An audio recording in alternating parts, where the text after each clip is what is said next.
Lights go dark, the stream comes on. Javon's here, the vibe is strong. Click and clack, the steel in sight. Every edge sharpened, Friday night.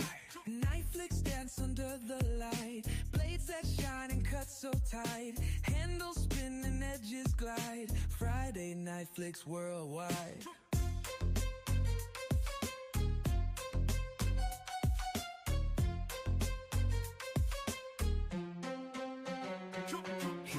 The craft with steady flow, steel and story you'll wanna know. Flick of the wrist, how smooth it goes. Every frame a master show. Night flicks dance under the light. Blades that shine and cut so tight. Handles spin and edges glide. Friday night flicks worldwide.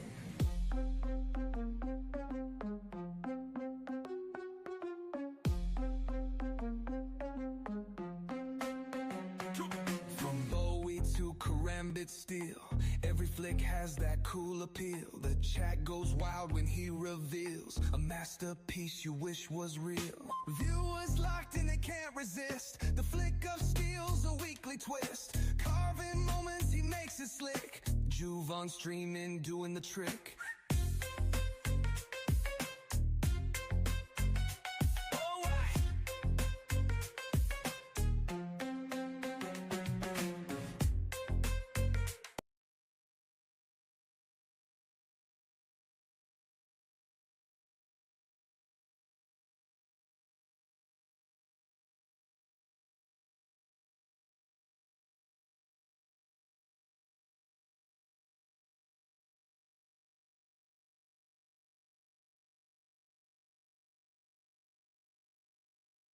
This is Bill Cosby. Now that everybody has told you about the dangers of doing drugs, I'd like to tell you about some of the benefits. Just imagine yourself unconscious, making a visit to a hospital emergency room, weeks in rehabilitation centers, nights in overcrowded prisons, spending more money than you can afford, ruining your health, hurting your parents, losing your loved ones, and most of all, destroying yourself. And remember what I say about doing drugs. I think you can say no. That didn't age well. What's going on, guys? I hope y'all can hear me. I can't hear me real good. My headphones have been playing all kinds of games with me. How's everybody doing tonight? Welcome, welcome, welcome. Give me a huge shout out if you can't hear me. Some sign language. I will start saying hello to everybody. I'm stoked to be here. I'm glad it's Friday night. Ryan Ellis was in here early. I'm so thankful for Ryan. Ryan sent me a knife to check out. A couple knives, actually. And I am very appreciative. We'll talk about those shortly. What is up, my man? Marco's in the house. What is up, Marco? Marco was in here when it started, when the music started. Good to see you, Marco. Joe Isabella. Channel member, what is up, my man? Good to see you, buddy. The maker of all things cool and swaggy. We got brother Neil McKenzie in the house. What is up? Loving the cat picture. Channel member, what is up? What is up? Brother Ed is in the house. Channel member, good to see you, buddy. And there is Mr. Crazy Roach, channel member. I saw him in the Metal Complex live giveaway. Buddy, you need to go back over there and try to win something. I'm going to be here. Paul Mills, channel member. What is up, buddy? Good to see you, man. Paul saying hey to everybody. We got Jesse in the house. Good to see you, Jesse. And then another huge friend of the channel, Richard Hopkins, is in the house. What is up, my man? Good to see you, buddy. Happy Friday night. Rob's Nerdy Knives, the man, the myth, the legend. Dude, I'm honored you're here. Good to see you, buddy. Welcome, welcome, welcome. We got Mimo in the house. Threw up in his mouth. I wonder what that was. Was that my music or Bill? And I do apologize for my AI music. It's only the last bit I think that's AI, the part that has lyrics. The other stuff I get from a music service that is supposedly copyright paid. I pay for it, so I hope everybody's being compensated fairly for my 20 people that get to listen to music. I wish I could play just regular music, and I know you can, um, but there are things you got to do, and you know, I know a lot of streams do it. Aaron V, what is up, buddy? Good to see you. Yeah, I go in and out of having my mic set up muted or not muted. I did not lay it down, buddy. It is an app called I'll pull it off the phone in a second. It is an iPhone app. I'm sure it's available on Android. I've done all kinds of little weird songs. All you have to do is put in like a couple of lines, like make a country song about this or that. And it's kind of weird and scary what it can actually come up with. A lot of it's cheesy, but you can go in and tell it to edit this, edit that. Um, so it works out. Mrs. Kathleen Smith, what is up, lovely lady? Good to see you. Welcome, welcome, welcome. Aaron, I am so glad. I do not have, I've got TKL all around me. I don't have it on the table, but Tim and Suzanne are not only fantastic people, they make some awesome blades. I love their live streams on Sunday morning. They're very accessible. Just good people. I'm glad you like them, dude. I hope they're serving you well. I know I beat the ever living crap out of mine. I'll show you something else I've been beating the crap out of here in a little bit too. Henry G, what is up, buddy? If y'all saw my video, I'm such an awkward bushcrafter guy, which I'm really not. It's just because I don't have the right materials. I'm planning on going out in the woods on this trail that we've got here called Aldrich Creek, if y'all want to Google it, and going up and doing some actual hacking, chopping, but I haven't done that yet. I've also got to get over to our local knife store, Knives and More. My buddy A to Z EDC, I saw him this afternoon, and he told me he was out there and they had some bangers. They've got in stock the new ProTech Vero collaboration that I've not seen yet. I don't know if y'all are familiar with that, but it's an automatic Vero something. I've got to go check that out. Maybe this weekend I will, because I've talked to them about doing a Nazar Live, what is up? Doing a little, not a live stream, but just doing a video showing John's store, because he carries more Benchmays, I've said, than anybody I know, surely in Alabama, but probably all around. I know Zach was interested in seeing what they might they might have, and I'd love for him to have a relationship with some of you guys, because he trades for some cherry stuff from his customers that have been his customers for 30 some odd years. So he just really gets in some great stuff. There's Ryan. Good to see you, buddy. Ryan sent me, I've got a video coming out. Y'all might have seen my Iridium video where Kershaw taught me that I definitely had bias as a knife reviewer. I'd never given Kershaw really a second thought, even though they were the knife that brought me into the modern world of carrying knives. I had a mini Mojito, which I still have. I had a chive, and I had a what's it called? The big one. Anywho, can't think of it right now. But I carried them, but I always thought they were assisted. When I got into watching Blade HQ, Metal Complex videos, action, things like that, started to be things that I was after. Like when I got my QSP Penguin and knives of the like, I just didn't really think of Kershaw or ZT. But this little knife right here, the Bel Air, at $134, I think, and 99 cents on Amazon, is probably the best value in a USA made if you're looking for an EDC urban kind of get it done, open dog food, cut open packages. cut rope or string, cut really anything you need to. Premium materials, fantastic action, workmanship that I was eh, basically blown away by for the price. And I compared this to my bug out, which made me think I'm going to do a video before I send this back to him tomorrow, late tonight, early in the morning, comparing this to a bug out, which I love. You guys know I've got a couple of bug outs here. I'm a big Benchmade fan. I think they start off at 160 um, on Amazon, up to about 190 is the one I've got with some Flitanium scales. But this is a great knife. Kershaw Bel Air. Buddy Ryan, I appreciate you letting me check it out, and it's definitely going to go on the list. Got a bunch of other American knives tonight, and Ryan also sent me this that I think last year I gave the best budget knife, in my opinion. I gave one of them to you guys. This is the Pyrite Light, which I like better than the Pyrite. I've had several Pyrites. You guys have gotten all of them, but this is a Warncliffe, super thin FRN, great action, just a little slicey beast. Weighs absolutely nothing, under 2 ounces. I've done a review on it. I might carry this for a while and do a long-term review because I do think I don't know what they cost now, but these were under $40 when I picked mine up off Amazon.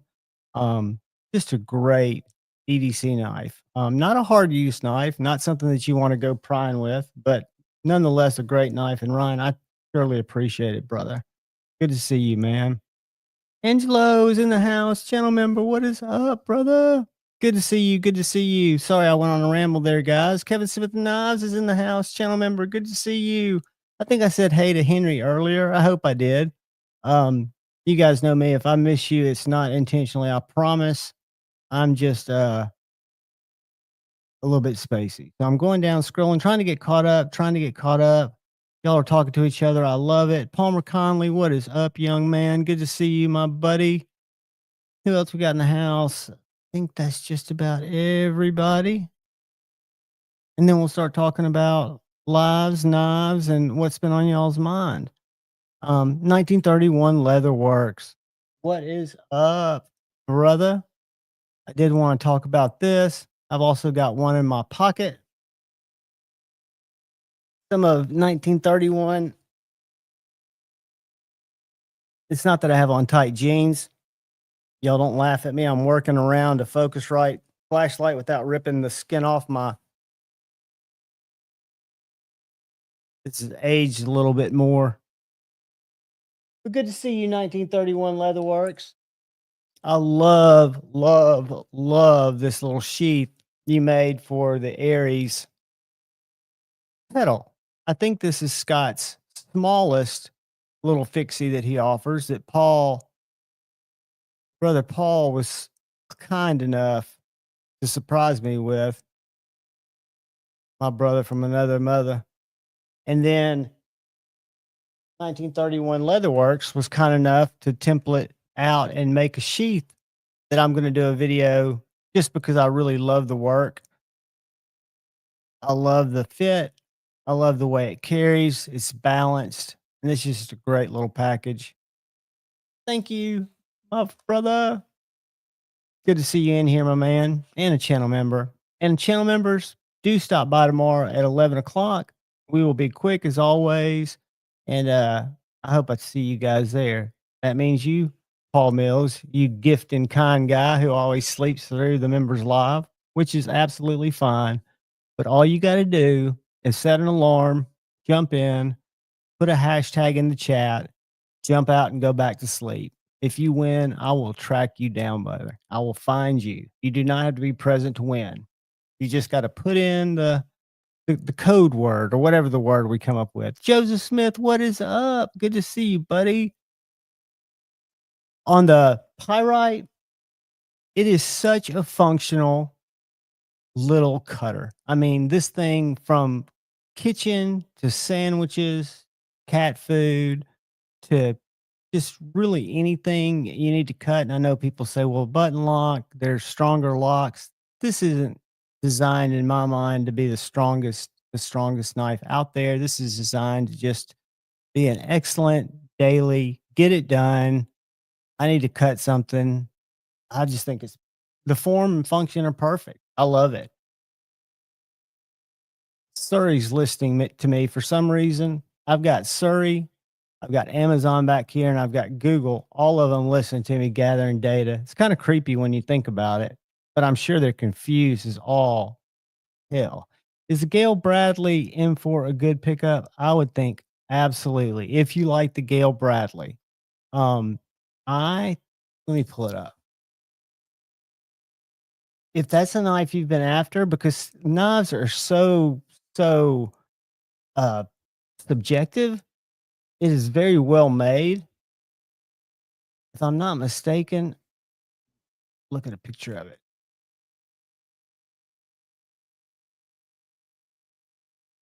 Yeah, it's an interesting knife. I've got probably 10 or 11 Spydercos, probably half of them from US, half of them from overseas. And I think the best ones that I've owned have all come from Taichung, Taiwan.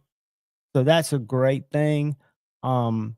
They're pretty available, but if you come across a good one and you like the knife, because if I'm not mistaken, it had a lighter than I would love detent, but that's just because I'm kind of weird when it comes to detents. But I would say absolutely. Spyderco's, you can't go wrong with them. And M4, I think is great. Yeah, I agree with Paul, without a doubt. A lot of times, the reason I even went into that little what if is I'll have a little money and I'll go on Blade Binge and I'll see a knife that I really didn't have a desire for, but I'm like, man, that's a good price. I've always thought that knife was kind of cool. Should I get it? I've done it recently with my little Tyconic one. And in hindsight, being 2020, I don't think those are the type of purchases I should necessarily go after. Now, if you wanted a Gale Bradley and one came on the market, absolutely. Because I'm starting to try to go after knives specifically and not get into the drops, not get into the hype, just try to find good knives when I can. But it's all I've gone through and done all of it. I think that's exactly right, Mimo, and I think it's subjective depending on what you like, right? Oh, dude, I'm sorry you're lagging, brother. Scotty, what is up, Sobex? This is the gentleman that introduced me a couple of few years ago when we first got into this and Grateful Panic's lives to TRM. Um, Told me about him, told me I had to get one, I had to try it out. And I think the Neutron I traded for, who did I trade with? But the rest is history. They've become my number one USA made knife maker. I love TRM, and it's all about this guy right here, Sobek Scooter. Turned me on to him, and I'll always be grateful. Jesse, what is up? I hope I said hey to you, dude. I'm going through quick, trying to get to the front here. And I am. Scotty, we'll never forget you, buddy. Never, never, never. I was thinking if I had anything cool to show you. I do have this knife is so good because if you want a value USA made Magna Cut, whoops, that's just me, Riverlock knife, you can pick this up with G10 for about $269, or you can get it in titanium with contoured scales. And this is just, for me, it's about the same size as a Neutron. I'm not a Riverlock slash crossbar lock guy by norm, but this is such a good slicer. It's ambidextrous. and TRM keeps pushing the bar. I've not tried yet. What's up, Angry Tom? I've not tried their frame lock Neutron, but they've just come out with a knife that had always been a liner lock. The first knife that I got, and I added these titanium scales years later because their scales are so easy to change out. They've added a frame lock version of this that looks amazing. And they've also hinted at a smaller fixed blade that I saw at one of the shows. But TRM is a smaller company. They don't do a lot of advertising. Do not overlook them if you're looking for a small EDC made in America, sourced in America. They make every part to every one of their knives except carbon fiber that they proudly say is sourced through Lithuania. But they started out as Halpern titanium, just basically being a huge supplier to knife makers for their thumb studs, for their components. And they started making knives. I thought I had their first knife, the Atlas, that I got over years of collecting, but I don't. They had a knife before that. And Scotty probably knows what it is, but I'm not exactly sure what it was called. The Cheeto Bandito is in the house. What is up, Cheeto? Scotty, do you remember what they were telling me, the girls, that there was a knife before the Atlas? Their first knife was not the Atlas. Do you know what it was? It's not on their website anymore. They say it's sometimes available through their Facebook group. Somebody will have one, but it was sounds like limited. Angry Tom, I hope you're doing well, buddy. We're doing good. It is Friday night. I'm going to put on a little bit of just mood music for you guys. And the cat that is in the thumbnail and that is on the screen is my mom's little feral cat. That's not his knife, but he is a badass little strange creature. See that? If that makes anybody dizzy, I apologize. And let's put on a little quiet music.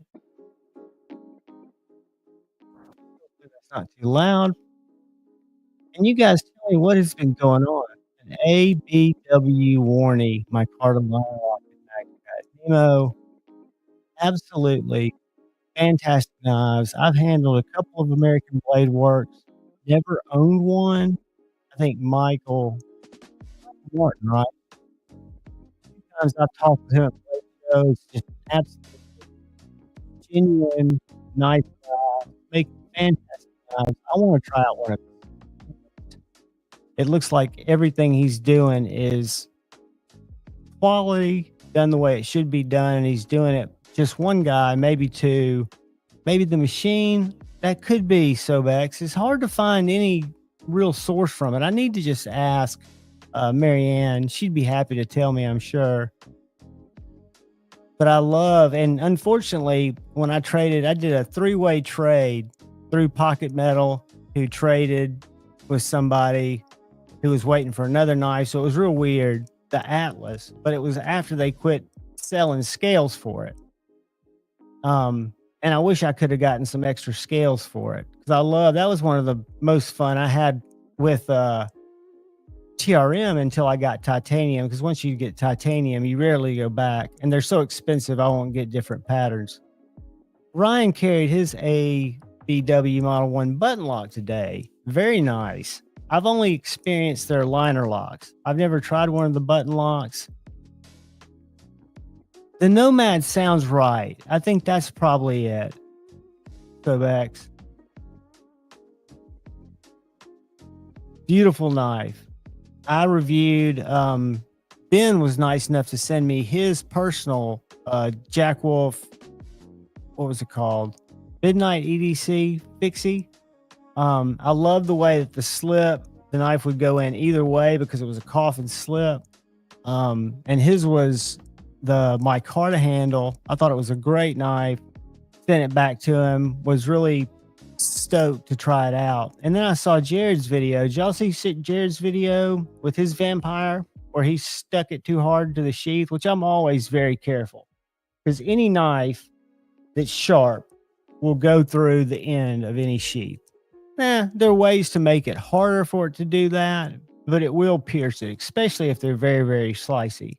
But Jared had a pretty, not funny, but he caught it on tape where he pushed it too far and jammed himself in the finger. Crazy Roach, congratulations, my friend. Paul carried a Scout V2 and a bug out today. Fantastic knife.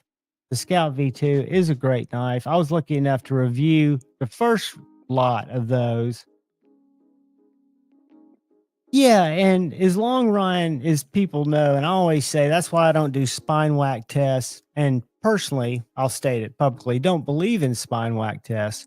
But I know a button lock is not ideal for, like, if you're looking for the strongest lock.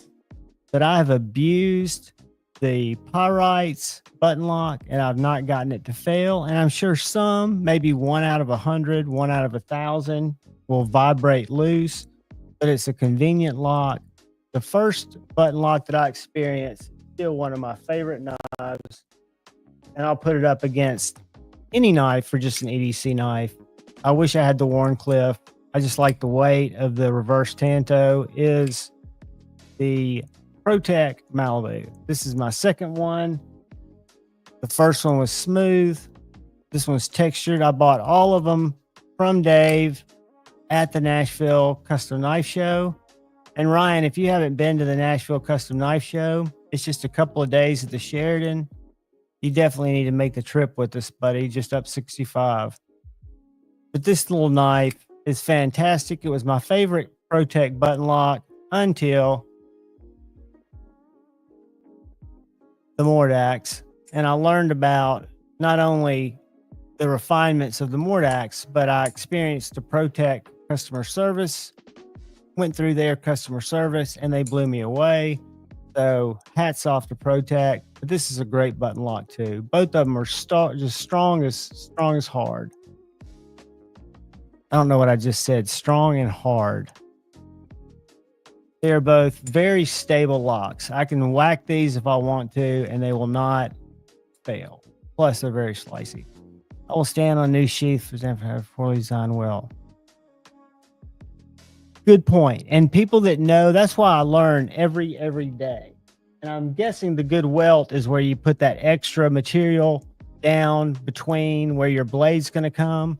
And again, I know he's making a knife with either LT Wright or I think it's LT Wright, a USA made fixie, but this one's not it. Now, I will say, and it was the shape of the blade too, but the Midnight Fixie EDC, the sheath seemed to have been done very, very well. We'll watch the video here in just a second. Because the first sheath on the Midnight, I was very impressed with, but I'm just a user guy, right? So I'm not seeing the things that you guys see that know about it. Let's do this. Let's go real quick for a little breakaway here. Let's see if I can find it super fast. Because it's funny how my brother Jared doesn't mention the fact that he stabbed himself. He starts showing off his Band-Aids. Here we go. Let me go right here and share with you guys. So he's got his sheath on his pocket. Right back here. And he's got his little vampire right there. And he's about to jam himself.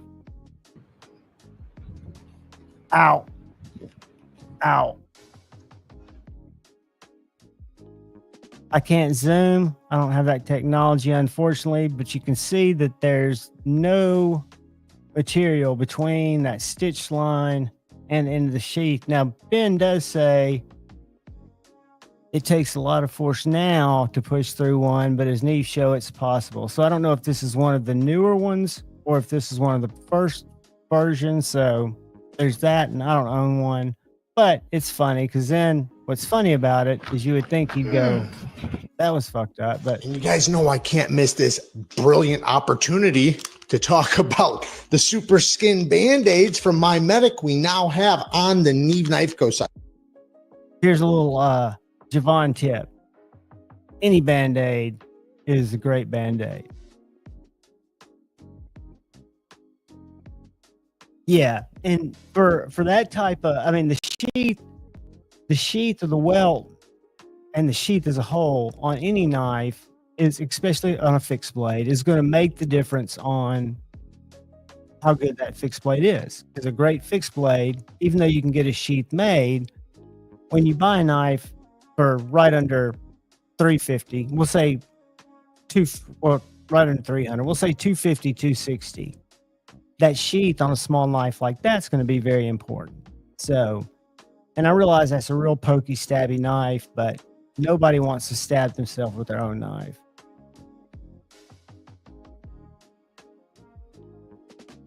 That's possible.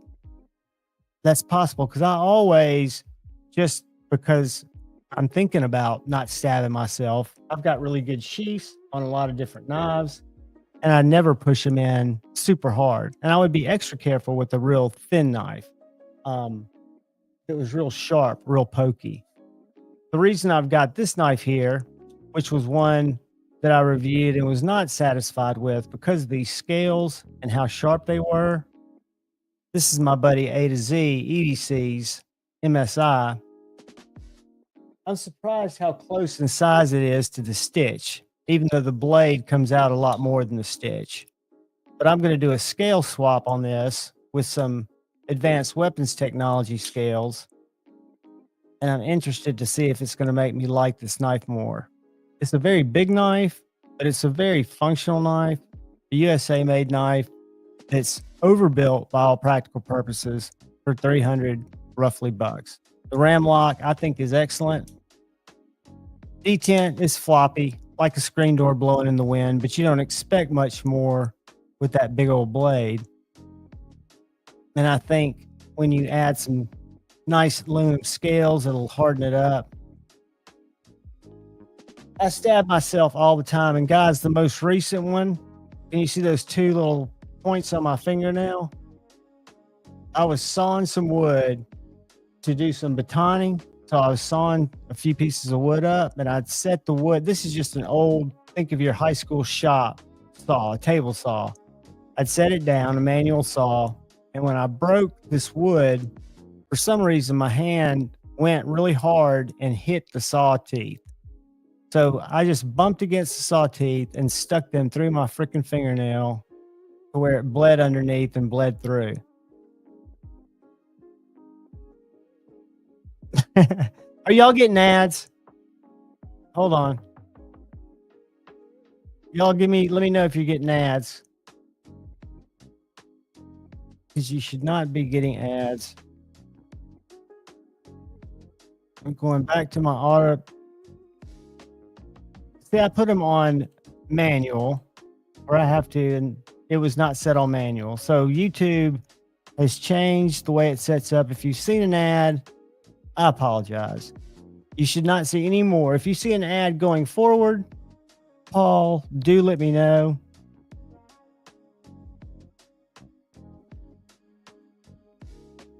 I'll tell you where, and again, I can't make anything, but I've been watching Jacob over at Very Good Knife Company, his Kydex setup, and then I've gone to Amazon, and I'm sure you can go to other knife supply companies, but seeing the little basic press that looks like two pieces of metal with some kind of real thick foam in between it, and the way Jacob has his setup, and I don't own any Very Good Knife Company knives, but I've reviewed several of them because my buddy A to Z's bought several. He makes great sheaths, and the way he does it, he's got his oven set over there, which you don't have to have, but he's got an oven that he heats his Kydex initially for. And then just the way that he slides his knife through that heated Kydex and then uses that press to form it. And then where I think he kind of goes the extra mile is the way he rivets it. And he sets the rivets to where you can adjust the tension of the sheath with it. Paul, if you haven't, or Terry, if you haven't had a chance yet, check out some of Jacob's sheath videos. I know Shane goes in there with me to watch when he does that, because he has, again, he's done so many, but it's a process that I think is really frustrating.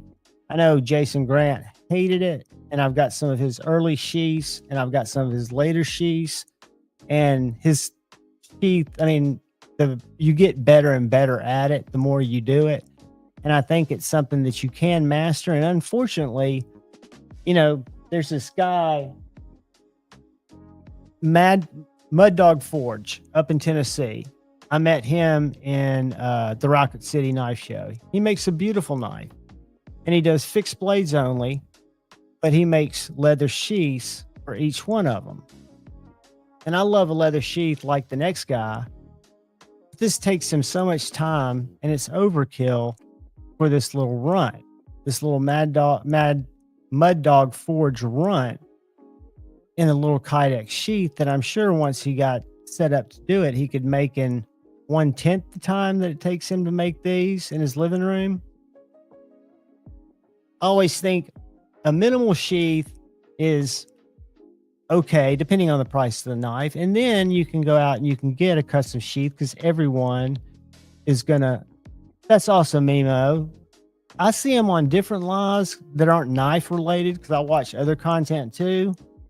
Some of them I see a lot, but I figure it's something that that either YouTube's doing, or I'll show you what I've got. If you get into your actual creator stream, you've got this thing called Ads Automator. When you put it on monetization, that just means that when somebody comes in, they'll see an ad, but they shouldn't see live ads. But if you go to edit here, you can set it to let YouTube insert mid-rolls for you automatically. So then if you choose that, which I'm going to unchoose it, then you can go, do you want it aggressive, balanced, or conservative? So I never let YouTube choose. I always do place them manually, which I've already got it, so I don't have to save that. So you shouldn't see any more ads unless I somehow serve one, and I don't know how to do that, so you're safe. So good to see Scotty. What is up, SC Knife Monkey? Good to see you. And Chris229, channel member, slipped in. Who else have I missed while I've been chatting it up? Have I missed anybody else? I'm glad y'all are here. We do have a couple of guests that could pop in at any time, or they may not. This, I agree, is not a great sheath, but I use it as a pocket dropper, and I spend a lot of time talking to this guy, and he says he makes all of his knives, and this is the smallest, is the only reason I picked up this knife. But he makes all of his knives in his garage, one-man operation, and then at night, he makes his sheaths. So he had about 8 of these little hornets, or these little runts, on the table, and he had 8 sheaths in a bucket behind the table. And he had to find the exact sheath that was for that one that fitted the best, because he makes them like that, which I think is pretty cool. Really nice guy. I stab myself very often. Not as often as I used to, but it is part of the game. The worst is when one really gets you. I think my worst knife cut was dealt by me adjusting my Benchmade Adamas. This knife right here. And all I was doing was I had the blade right here, and I was adjusting the pivot ever so slightly, and I had my pinky somehow right there in the path of the blade, and the blade just fell, no extra pressure, just fell shut, and it cut through my pinky fingernail and cut off pretty much the tip of my pinky right here. But I just took the whole thing and dipped it in that, what's it called, liquid skin, to make this big yellow blob that I kept on there for like a month. And when it came off, my pinky was healed. It was amazing. A crewwear smock. The smock is what was the first top liner lock that I'm aware of. But that knife, I've got an S30V OG smock, and I love it. I love the design. I love the action. I love that deep hollow grind. And I think if you could find a blacked out crewwear, that would just be a win. Putting y'all on the mount and going lurk mode. You lurk, brother. I'm glad you're here, man. I hope we have something either informative, educational, or entertaining that comes forward. I don't have anything, set really to talk about. Nothing jumped out. I try to watch knife content sparingly during the week. I don't watch a lot of knife content anymore for a couple of reasons. One, I don't want to see people's opinions of a knife that I might review. And it's just I watch other stuff. But when I see things that are egregious or I think are, odd, I do point them out. Not a lot, but often, sometimes. Like I think that my buddy Jared should have talked more about sticking himself in the finger instead of the band-aids, but that was a short, and he posts probably more than 40 or 50 shorts a day because a lot of those guys are posting on Instagram, not only maintaining huge YouTube channels, but TikTok is evidently very big for a lot of them right now in terms of getting people engaging that wouldn't normally be in what we consider our YouTube knife community. So they're in the short term and long term growing the knife community, which is helpful for anybody whose business is somehow tied to it, whether you're making sheaths or knives. I think it's great, but I can see how if you post a ton of content, you're going to do some things that are, I know I do. If I thought about it more, I might not have done it that way, or I might not have said it that way. Unfortunately, if you don't edit your videos, which I don't, or if you do lives, you can't take back what you say. Now, that doesn't mean I mean to say things that could be hurtful or unsensitive. They could try to be a joke that goes cold, or, it could just me be saying something stupid. But it happens. Kyle will pop in after his pimento double decky Sammy. I reached out to him earlier and I haven't heard back from him, but he always comes in and I'm still trying to learn to sharpen better on my TS Prof because I did break down and buy the knife engineering book that Laren put out, not to learn about all the metallurgy, but just to learn. The first section in the book talks about edge angles, apexes, how most apexes, there's a whole section on sharpening. But if you look at close-ups, microscopic people's attempt, those people who are sharpening super well, like I'll put Jared in this category, definitely put Kyle in this category, they're keeping their apex almost perfect. Where if you look, most people's under a microscope still looks like a rounded blade if you're looking straight down it, because it's harder, it takes more time, and you have to just be better at it. So I love having Kyle come in to do his Kyle's Corner or to talk about proper stropping technique. I think a lot of times we dull our sharpened knife on a strop. He helped me a lot by saying, think about your last stone as that deburring stone and your honing stone more so than just working through your stone progressions, taking your last stone and then going to your strop. Think about using that, flipping the knife, in my example, on a fixed system, back and forth, and just slowly working it from tip to heel instead of heel to tip to weaken that burr. And it seemed to make a difference. What's up, Paul Might? Some of the best posts on Instagram. Let's pull up Paul since we looked at a nasty video earlier, or not a nasty video. That's one thing that I would like to be better at is taking pictures. I did get a light box for whatever that's worth, and you'll see my first attempt at using that coming up on a video that we'll see. It's actually coming up on the Bel Air. But Paul, I hope you don't mind me showing off your Instagram. I would think you'd have it private if you did, but I'm going to drop his link in the post or in the chat because I go to it all the time to look at cool stuff. But he is just, there's a Jared Oser next to a Microtech, next to I forget what that big one is. Like, is that called got some drug name. I forget what it's called. But Jason Momoa, the famous actor, also has that knife. But Paul has knives that you don't see every day. He has a lot of customs, a lot of beautiful knives. Give him a follow on Instagram if you're there. On Instagram, that is. because I love his posts. I mean, look at that. That's just a knife you don't see every day. I love seeing original stuff. And that doesn't mean that I am crazy about all the designs, but I love seeing things that I don't know exist. Like the Prism by Tashi. Give Paul a follow and we'll go play the Instagram game. The mini opiate. That's it. Have you, Paul, do you know who Jason Momoa is? The big Aquaman actor who's a total knife freak. I wish I could find his Band of Gypsies, I think is his Instagram, but he has this like new knife day video where he gets these 2 boxes and they're opiate and another custom from that same maker, and he opens them and shows them on his screen, and he just is so, you can tell he's so into it. He's legit. Yeah, he has the customs, but I appreciate that. I love seeing somebody, the black, exactly.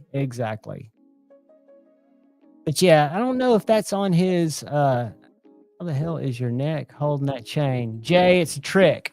This chain's plastic and it's an inside joke.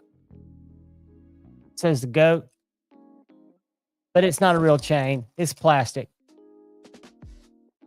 But I'm surprised more people hadn't asked about it. It is an absolute inside joke. And I'm sure if the right person clipped it, they would make a video about how awful I am, which I think is funny.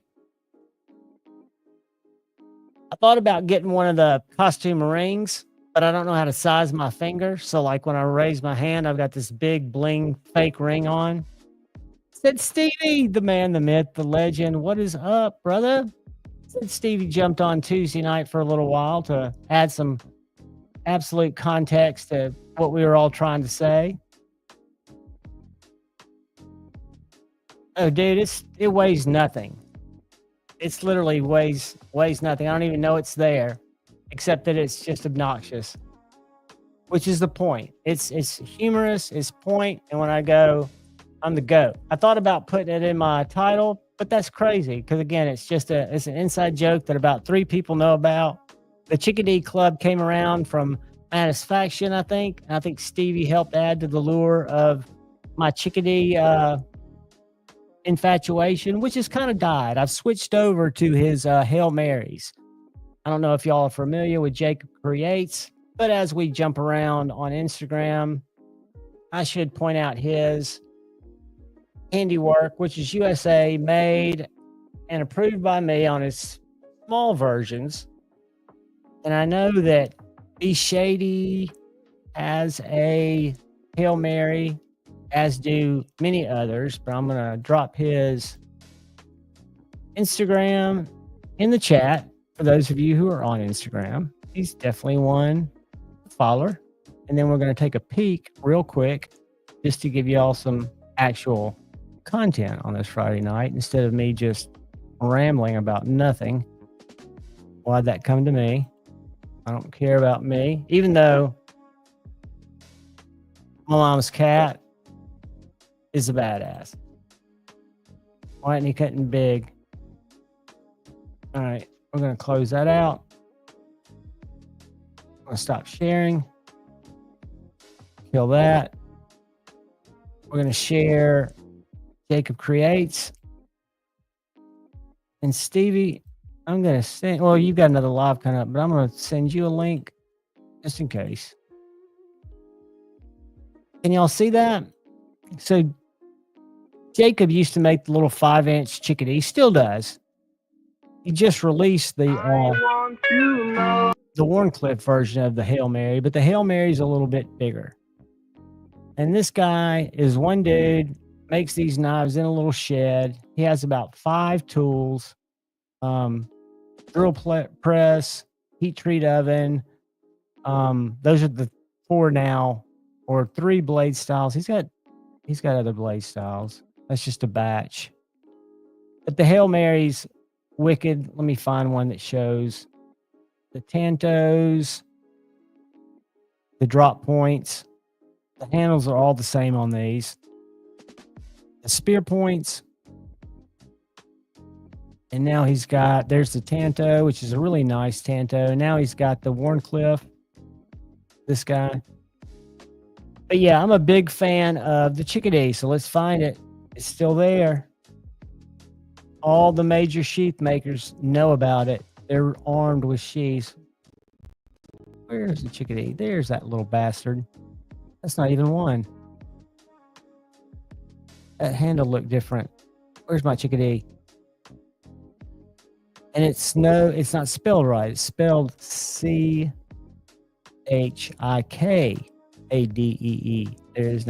There it is. And it's amazing. The reason I get so much heck for it is he drops probably 10 to 20 at a time, and River's Edge Cutlery carries them. He drops them on his website, but they always sell out immediately.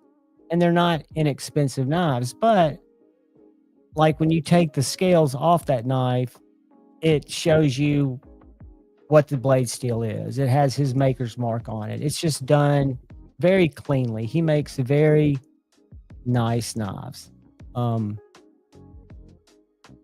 Yeah, I think he has them water jetted. But yeah. All of Jacob creates, that's the tangent we went off of.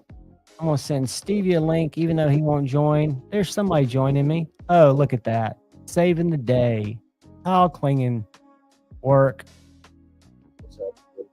Coonley, what is up, brother? Not much, man. How are you doing? I'm doing well. How are you feeling? I'm all right. I've had a rough couple days, but I'm doing good. Well, it's good to see you, buddy. Yeah. I won't lean on you too hard for content, because I know we were talking about, I've been reading about sharpening and apexes in my knife engineering book. That's kind of the neatest section that I found, and I didn't realize, I'm sure mine, if you have that book, if you know the section I'm referring to, are more oval looking at the apex, where yours are more sharp.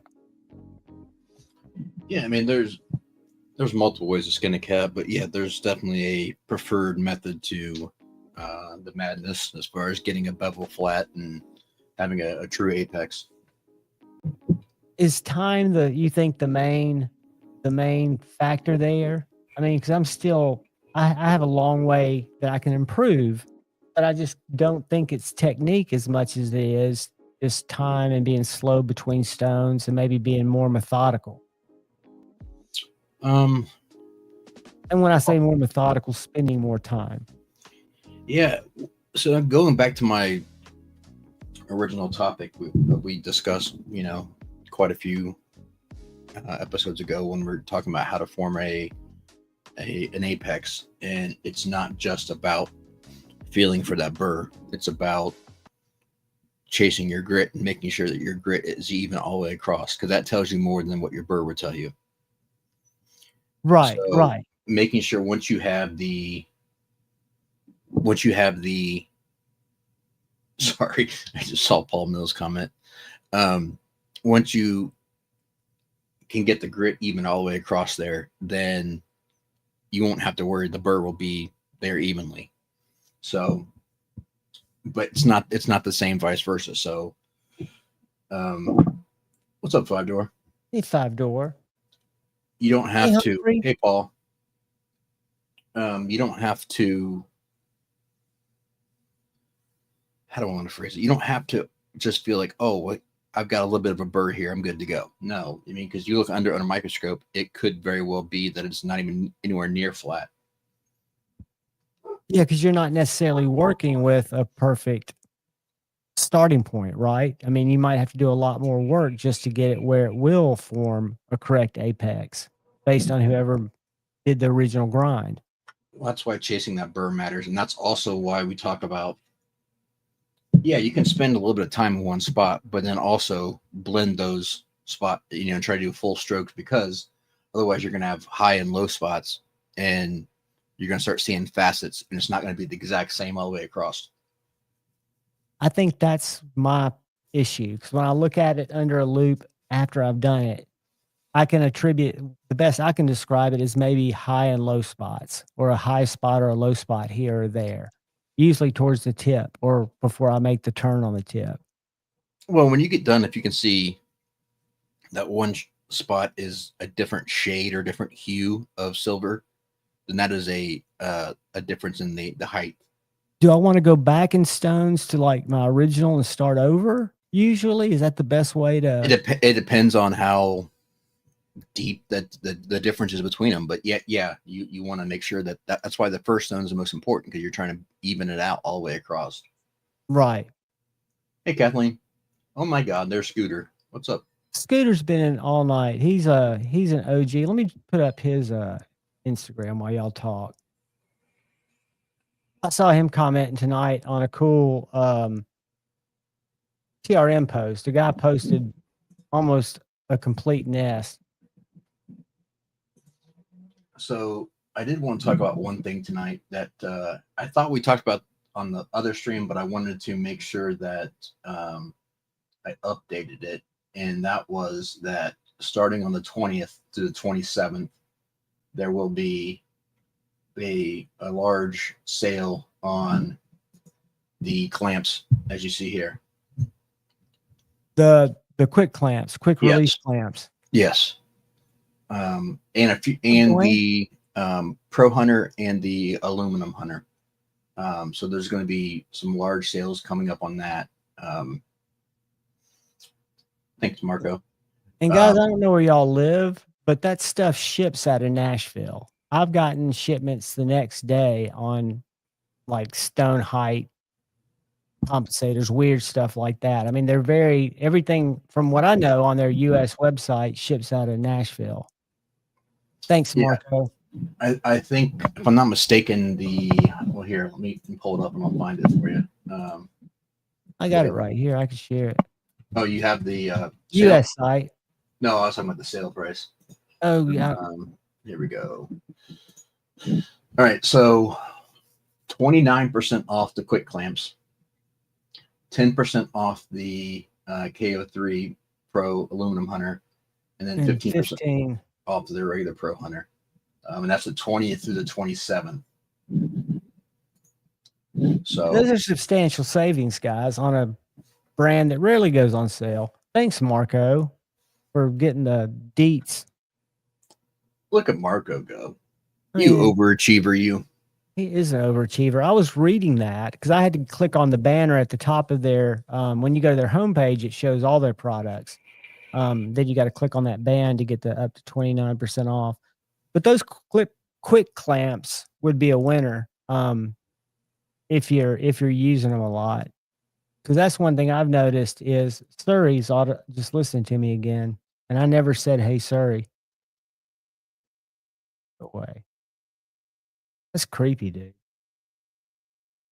You're the one who has it turned on. You can't complain about it. I know, and like I was saying earlier, I've got Amazon behind me. Hey, Amazon, turn off studio blacklight. Hey, Alexa, turn off studio blacklight. Okay. Hey, Alexa, turn on studio blacklight. Okay. And I've got Google over there listening to me too.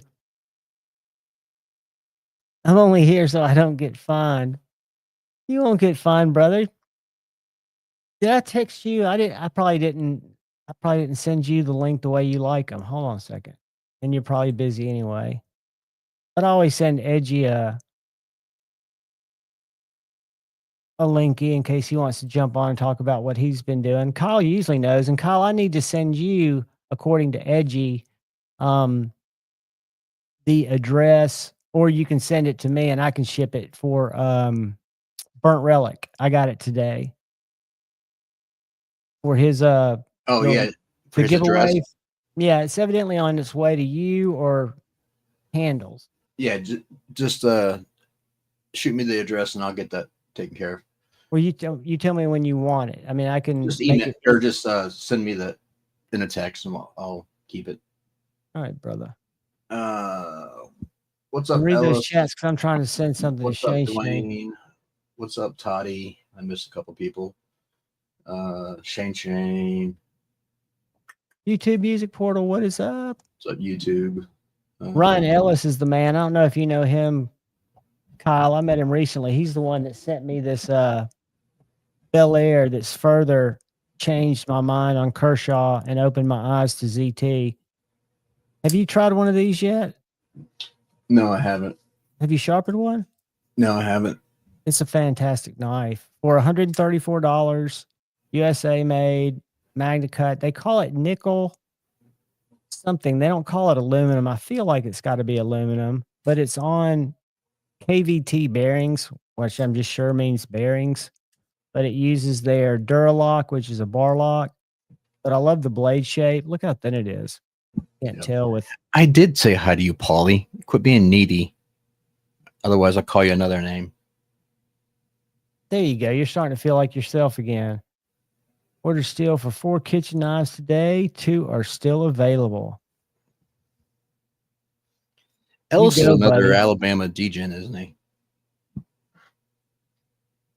He's got to be. He's friends with Shane. Hey, Shane's making it happen. I saw he was live again, and for some reason, I'm either not getting notifications or he's going live when I'm doing one of my narcolepsy naps. Hey, Richard. Wait, are we sure that Shane is actually typing on his computer and that's not somebody else? Because he's saying hello. He's saying hello to everybody. Yeah, but he's Is this Edgy's on turning his a new redemption leaf? arc. Look at him being nice. He's greeting everyone. I need to make Humphrey before Shane puts him in. I shouldn't. I said it too late. Hold on, Humphrey. Let me get back here. How do I do that? Here we are. Let me give you a wrench you can share. It's too late for Humphrey. We'll see if Shane's turned over a new leaf, because if Humphrey's still here when my slow internet tries to pick back up this stream, which it's not doing now. So I can't see the chat and I can't save. Here we go. Come on. Yeah, they'll be okay. Is he still in there? Is Edgy still talking to people? Edgy, you've got a link in your Instagram, buddy. If you're where you can jump in and talk about knives and lives and tell us stories of. All right, that's not doing much. I thought somebody texted me. If you see me looking at my watch, I'm not doing it to look at time. I just can't see text because my phone is actually showing these knives, which I want to pull one of them out of there. And Kyle, I don't know if you saw my funny Miss video Kathleen. trying to do some bushcrafting with this. I'm going to have to take it out on the trails. I want to send it to you to analyze the grind and see if you think it makes it more able to pass through materials easily, because it's almost like what I'd call it. They call it It's not an Fibonacci. S-grind. Yeah, an S-grind's just hollow in the center, basically. Well, S is wrong because I don't know if you can tell that. It's got that's a step grind. Right, but they have different.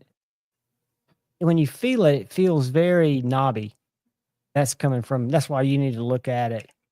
I've been impressed with it though. I've beaten it into all kinds of hardwood, bamboo and stuff, and it still cuts paper. I don't know. I've tried to get it to roll, but I guess it's thick enough to where it won't. Paul Mills. I know I don't do a good job on my own. That's why I need to have Kyle. It's probably convex as well, so therefore it's going to be a little bit tougher. It's going to be harder to roll. And on their care instructions, it talks, one of the sections is sharpening, and it talks about you can sharpen it convex, or what do they call it? V grind. Yeah, or turn it into a V grind. I don't know why, because what's the advantage of, or the disadvantage besides it's thicker, of taking a convex and one I haven't sharpened, like my Bark River Micro Canadian is a convex. That's fine, Edgy. Just know that you're always welcome, buddy. The difference in the convex, you're gonna have more meat behind the edge, so it's a little tougher. Right. and it glides through things differently. So you take off YouTube- a lot more material trying to get that to turn into a V. You would, yeah. YouTube. This is a ASIO. It's actually, it's just the lighting in here, but there's a full mechanical. Does it clicky like a keyboard, like a typewriter? I said keyboard. Oh yeah, got some tactile to it. Oh yeah. Feather sticking and chopping. Good point, Paul. And that's what you're going to need mostly around a campsite. You know, I would think your folder, your small ADC fixie. What I usually use for that is my big $49 K-bar kukri. But I think this would be a very able chopper too. It's in a totally different price point, but it's a big chunk of L-Max, which I guess the stainless properties would make it desirable. Yeah, I mean, yeah, I'll leave it at that. Well, I mean, again, you're losing your toughness and your edge retention at that too, right? From what I can tell. Well, it just, I mean, LMAX is a fine steel. It's just, but I wouldn't consider that a great bushcrafting steel. Right. What would be like if you were going for something for more moist environments and your goal was to get it balanced, but yet your main goal was to have it corrosion resistant? What steel would you think would be? And I haven't read deep enough to know, but I'm thinking the family of 14C Nitro V AEBL. Gotcha. Plus, that's going to come in at a lower price point, isn't it? Well, it's super tough. It's corrosion resistant. It's easy to sharpen in the field, and MagnaCut would be good too. But I mean, if you truly just wanted to beat on it, I mean, something and you're worried about the corrosion resistance. Otherwise, there's other steels you can use. But I would say, like I said, for the price point, you're looking at 14C ABL Nitro V would be a great steel for that. Right. I'm learning, and again, I'm not learning a lot because I'm still in the sharpening section, but it seems to me that geometry and your stock has a lot to do, and the intended purpose that a knife maker's designing a knife for can possibly be more what would you call it? More significant in its performance than the steel chosen. Am I going to learn differently when I get further in the book? No, and that's why I've always said my rules to look at a knife is, one, it's based on use case, and you pick the steel based on the use case first, then you treat it properly based on the steel, and then you adjust geometry third to get what the effects of what you are looking for. There's no reason to take a steel that can cut forever but doesn't have toughness and put it into something you want to chop. So it sounds like you're thinking from a designer's perspective, but from a buyer's perspective, and I know it's the same variables you want to look at, but I guess you're kind of having to go off of what, unless you're doing a custom, what is out there.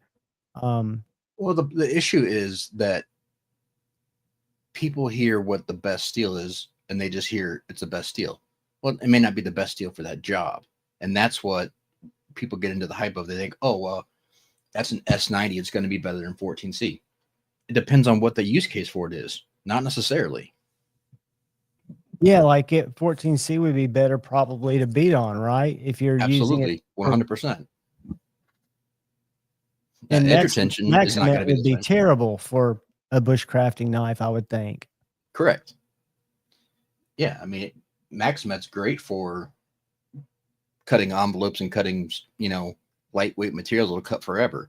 But if you put any side load on it, it's going to be bad. Or probably food and food service type stuff it'd be great for. But like you say, anything that's going to give it that. What was it that I learned about toughness? What do they call it? Loading a blade? Is that the proper terminology? Where they take it and they put a weight to see at what point the metal gives, I guess, or fails. Yeah. I mean, you've got lateral strength and loading it sideways, which people shouldn't be doing necessarily with knives. There's other tools for that. No, but there's a test that I'm referring to, the testing that they get their toughness numbers from. That's all kind of been fascinating to me because the only one I saw was the side load. What was the other one you called it? Well, side load is lateral. Okay. Yeah, that's seeing how far you can take a knife without it deforming, and or getting to the point where it's even more. Like a perfect example of that, like when, I'll go off and say people shouldn't pry with knives, but it happens sometimes, right? Sure. Scotch will argue with me that without that, whatever, that's fine. But the knowing your use case for it, though, like he's also prying with thick 3V. If you're trying to pry with a Maxmet blade and a Spyderco stock, then yeah, you get what you deserve. It's going to snap. Right. I mean, I would say it's the like high end of that. Cause like we talked about before, Dark Gravity snapped his trying to straighten the blade with his fingers. Well, it snapped. I'd love to add, but he knew better than that too. He did know better than that. He just thought that somehow, cause it was a second, that maybe he could get just enough. He was playing with fire. Right. And he claimed, he's a certified heat treater. So I give his ignorance even more on the ignorant scale because he should have been much more wary of that. But I guess the bend was bothering him. Well, to him the squeeze was worth it. He figured he could, if he The did juice it, was worth the squeeze. Right. I mean, he wasn't going to be out that much if he broke it. So No, that's where I think I would go. People always say, where is the first place to go when you go into Blade Show? And I've never done it, but the people that go to Spyderco's booth usually get $78 to $92 seconds. right. That if you look through them, you can find some that might be a scale deformity or something that you're going to swap down the road anyway, for a very good price. Right. And there's some that are just completely jacked up too, but you have to know what you're looking for. Exactly. Like somebody like Justin at OCD for EDC does great when he goes to their factory outlet sales. Where is Spyderco in relation to him? It must be close because he goes to every one almost. No, and Justin's in Iowa and Spyderco's in Colorado. So he must fly to it. Or do they have is that their only location, or they have you don't have to answer that because that would be a Google thing. I believe that's their only. I would think it'd be in Golden, Spyderco. Yeah, Golden, Colorado. But I think that's the only place they have it. But they also do their seconds at shows and stuff too. So Sure. But he goes to one because he shows. I've seen his. Yeah, it's in Golden. That's another thing Spyderco does, and I guess they're good at not knowing or knowing the quantity of very unique knives that they put out all the time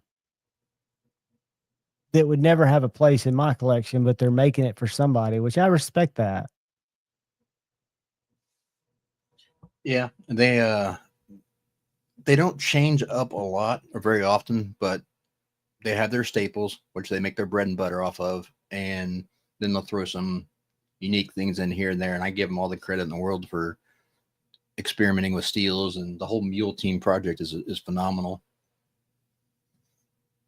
Yeah, I think the Mule Team, what I read about that, because I came across that with one of my buddy's knives that I reviewed, and that's where I met God, I'm losing my mind, but the guy that makes the really killer handles from across the pond. But how they'll take not only the steel that they're using, but they'll tweak the heat treats and put it out for people to see what performs best. Right. Exactly. And they're open for all that feedback. I mean, that is awesome. Yeah, I've got. Let me grab. I've got one in K294. What is it called? It's K294. It's a high. I've never heard of that. high-speed carbon tool steel. It gets nasty. I haven't done any testing on it yet, but I've sharpened it and it works phenomenal. So I think what they do with that and seeing how they're making, if I'm not mistaken, I think they're all virtually identical. There may be some slight variations as far as sizing, but No, they all look, I think, I meant as far as exactly identical. blade stock and stuff like that. But yeah, the sizing is the same, but I'm talking about blade stock. That's what I was going to ask you, because the I didn't geometry know is the what same. The geometry was. Yeah, the geometry is the same on them, so that way they can compare the difference in steels, how they react. And that's my one downfall or one quip that I have with how Laren does his overall testing and ratings and stuff for his Catra. So if everything is not the same geometry, then it makes a huge difference as how something cuts. Or if everything is not 100% optimally heat treated, then it makes a difference. So I respect the hell out of him. I think he does phenomenal stuff. I just think there are more variables than I would personally like. Which is there a better way that you would think it would be simplified? You're saying with less variables. Basically doing it like what, and I know it partially comes down to funds too, as far as what you're able to do. But like with the ideal scenario would be doing what Spyderco's doing with the mule team, having a set blank that everything's going to be ground this size, this geometry, this shape, and just only a variable is the blade steel and the heat treat. Okay, so it looks like they might have different size mules. Kyle, I could be wrong. I don't think so. I think that's what it says. This is where I got the information that it looks like they're doing one thing. They're made the exact same pattern and specifications, but feature a different blade steel or heat treatment protocol. This keeps all the performance characteristics of the knife identical, except for a single variable, which I guess would be the steel heat treat, allowing an excellent basis for objective scientific performance-based testing. Correct. And if you saw so Cedric and Ada also did a mule showdown. He had a bunch of mules and all the different steels and did cut tests with them and stuff. And it was quite interesting. And what is it, Daniel? My buddy over, I can't believe I can't think of his name. The guy who does the custom, or he does mules handles for people. He will take some of the meat out of the handle, like in his specific EDC mule, he's made it thinner to carry. So he can do handle modifications and then acid etchings, but mainly he does the handles. But I think it's a cool program that somebody will take the time and dedicate that much to learning about what's the best way to do the rest of their knives, right? Yeah, I mean, it gives a huge leg up as far as taking away other options, and for Dawson takes away other variables that can change up how something performs. And yeah, like what Todd said, was the MagnaCut mule destroyed everything. It outcut everything. And that was looking at apples and apples. I mean, that was looking at it with the only variable being the steel and the heat treat. Correct. Do you remember what it was heat treated at? Not that it would matter. Not even the highest. I think they run their MagnaCut typically at 62.5 to 63. That's the fella I was talking about.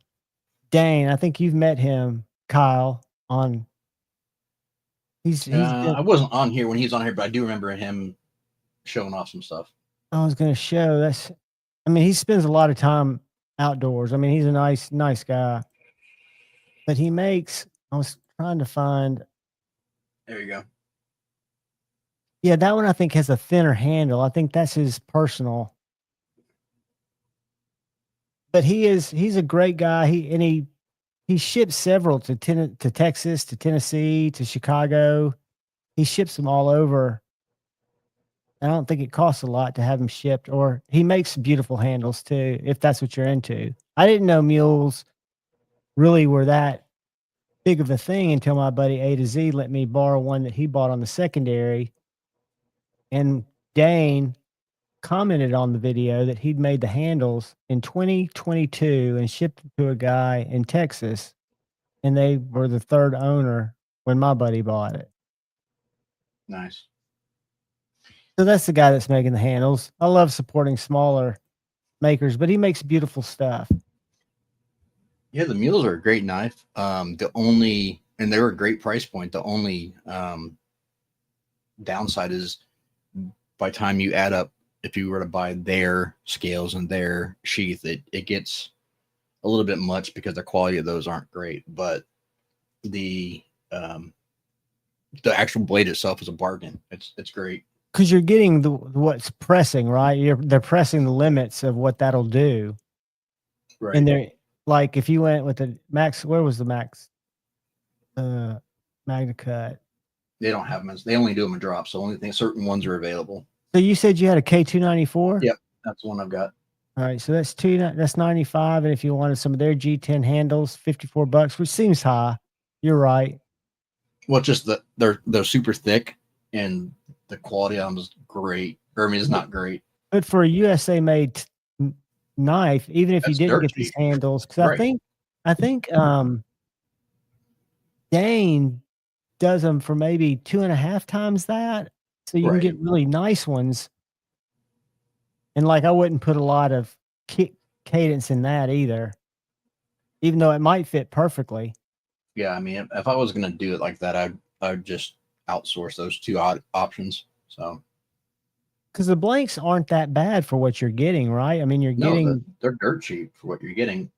To have somebody else do it for you and to because push the limits Spyderco on it. again is trying to get feedback from the community.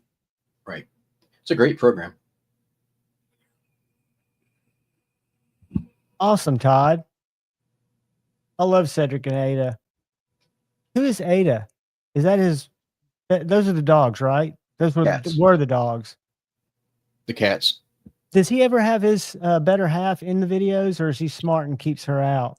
No, she's been in some. Because I loved his. Did you see where he built his basement under which is kind of his panic room? No, He's got a video where he can I open don't the watch floor. videos. No, but I mean, Pete seemed like a cool dude. I just don't watch much knife content. Yeah, I don't watch a lot either. But Pete, I like his voice. That sounds stupid.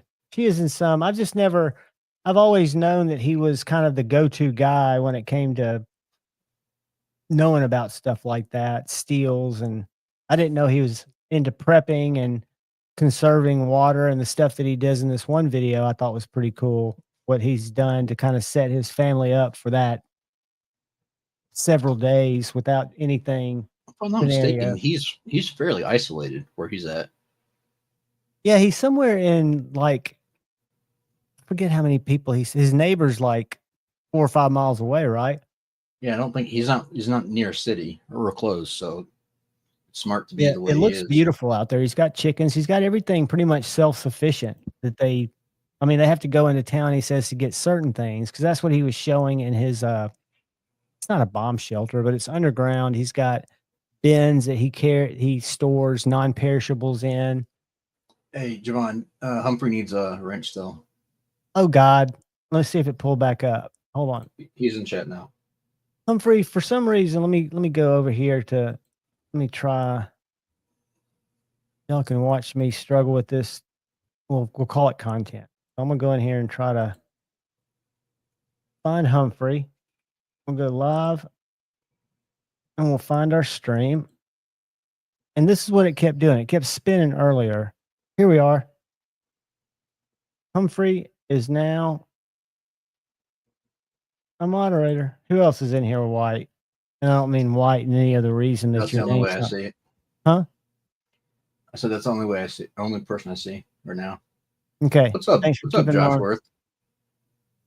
Josh Worth, what is up? Josh Worth had a situation that looks like he got handled. Josh, Yep. looks like from your last, you got your shipping thing worked out. Adelaide. Let me Google that, because I bet that on Google Earth is very. Is it true that they've got those creepy spiders in almost every house that those huntsmen are everywhere, that you can't get away from them. They're just so adept. Oh, there's one more that needs a wrench when you get back. I'm back. Who? YouTube Music Portal. Australia. YouTube Music. I've got the weather at 74 degrees there. I'm trying to get. Let me go back to here. Now you've got to, with the wrench comes great responsibility. If you're doing mean things to other people, he is getting hammered by somebody. Here we go. You're now moderator. So you can share your socials. You can share stuff that's, proper. We don't want you sharing your favorite cuck site. That wouldn't be good. Jesus. I'm just saying, on the scheme of things, you want to share knife related or life related stuff. Yeah, I guess there's that. But not your personal websites. That's what's funny. I think I've told you guys. I was in Google Ads, but I was in advertising when I have to go around and I'd sit at a customer's desk and say, yeah, you know how ads know what you've been looking at? And they were like, no, I don't know what you mean. And I say, well, let's both go to this local news station, al.com. And we do it. I do it on my laptop. He'd do it on his desktop. And we look at the ads that we get served. And I learned that was not a good thing to do when you're sitting across from a 65-year-old guy who's getting wiener pills coming up on his sidebar. I'm like, well, the reason you're getting served those is you've been searching for them. What's up, One Moon? Rhodey is in the house. Who else have I missed? Probably a ton of people. No. What's up, B Shitty? What's up, Rudy? So what else were you thinking about? You said you had some, because that's when I texted you earlier. I was wondering if you had any thoughts for tonight. And that was the main thing I wanted to go over again was the sale? The sale coming up. So if anyone was interested, that would be let me pull that up because I found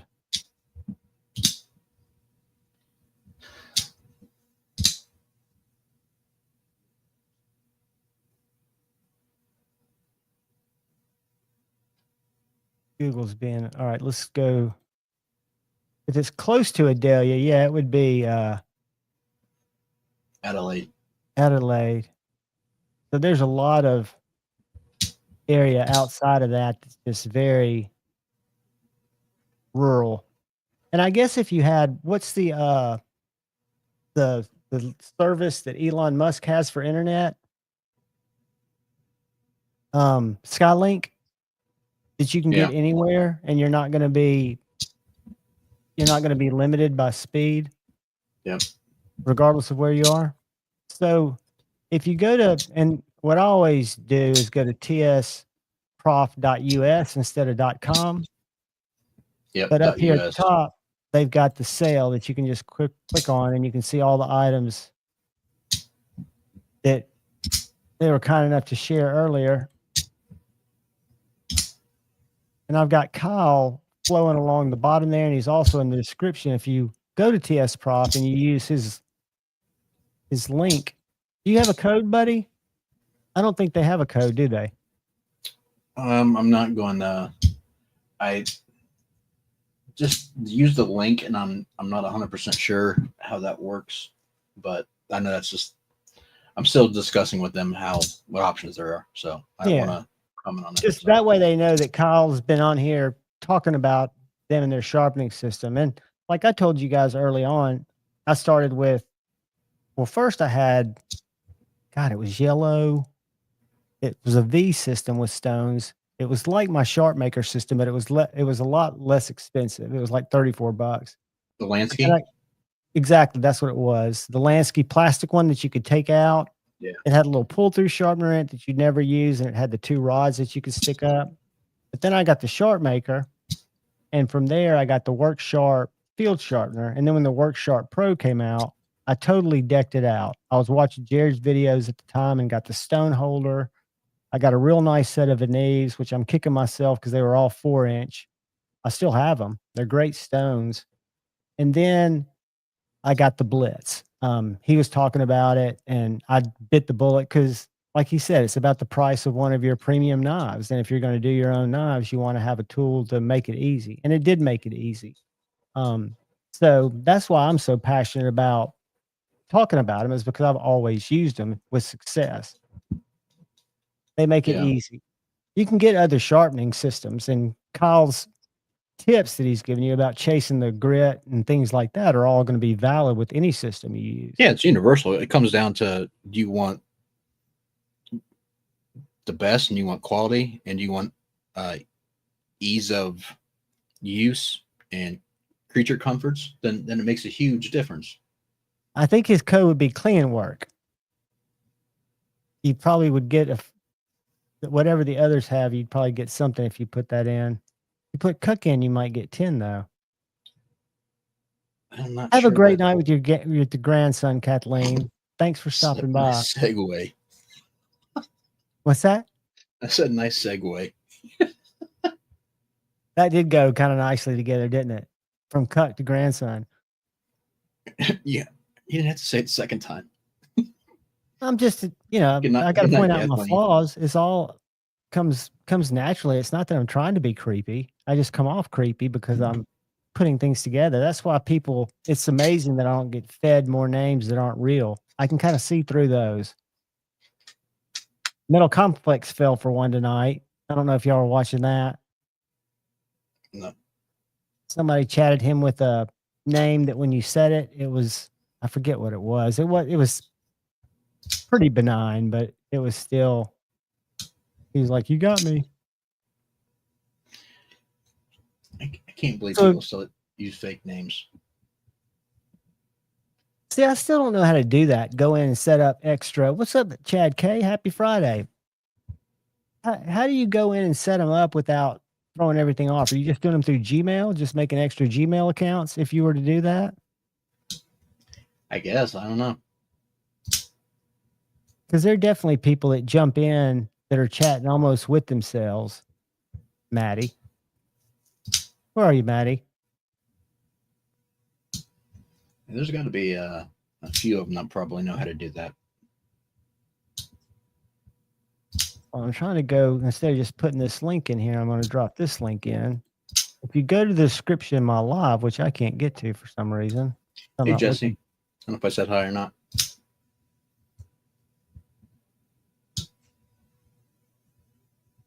Bear with me. Bear with me, kids. I'm trying to get you a link. in Oh, case look. you- It's Bubba. Who? Bubba, little baby Shane. Oh. Here it is right here. That's what I was looking for. I wonder if Bubba's gotten off the phone. What's up, Bubba? You know who that picture is, right? Is that him when he was in like 4th or 5th grade? Yeah, that's baby Shane. Yeah, I love it. I love it. If we could see that, that would be a show in its own. If we had like all of his annuals through 12th grade and we could just go through and analyze what was Shane doing through these stages. I'm sure it got scary after school, but I'm sure just watching the way he was in the picture, because that's classic right there. I'm sorry. I don't care who you are. That's a denim hat, right? Looks Looks like it. denim. Yeah. And literally his ear to neck ratio has changed a little bit. Not a lot. He also It- looks like he's 10, but could be 35 there. Right. Well, you can tell that there's a creepy wisdom underlying that weird urban cowboy look. That he's got years of wisdom crammed in that little head. I mean, that could be like a 1930s 40-year-old. That's true. That's true. Kind of on his path of Benjamin Buttoning. Oh, yeah. But like I told him the other day, I said, sometimes he'll say stuff that make me just go, that dude's wise. He was abducted. I'm sure they would probably only study him once, Scotty. I think he'd be a catch and release, as they call it in the fishing world. I think by the time they got him up, they might not even let him, the tractor beam, get him all the way up. Might find himself awake in a cow field.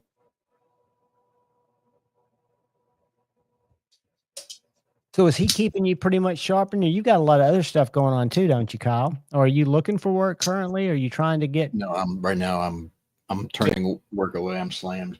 Well, I figured you had been. That's the last since you've been coming on. I think you've been pretty much slammed.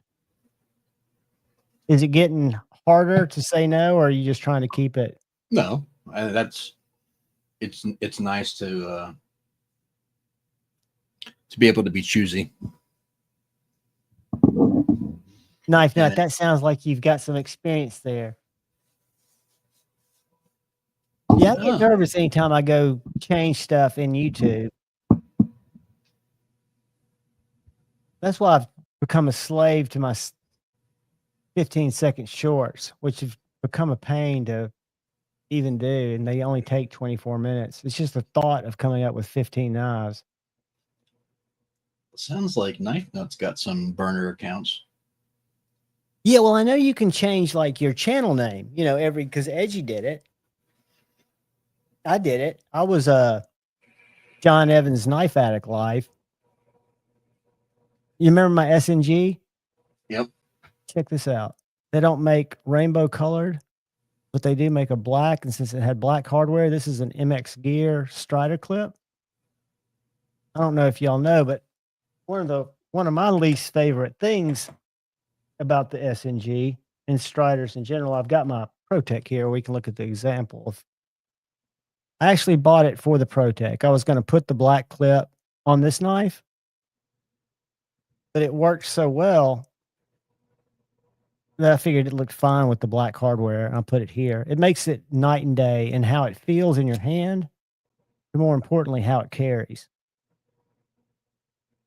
So I would say if you're a Strider fan and you keep the original, of course, in the bag, but for $29, I think they make them in 3 colors: a black, a stainless, and a maybe blue. Weird colors, but it works great.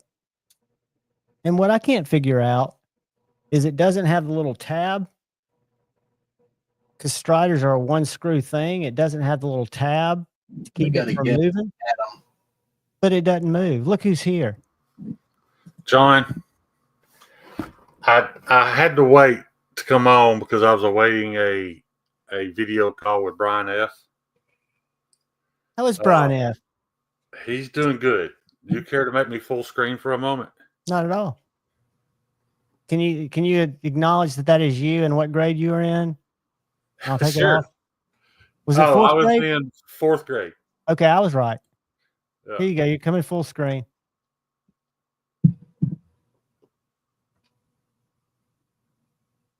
Oh my gosh, dude.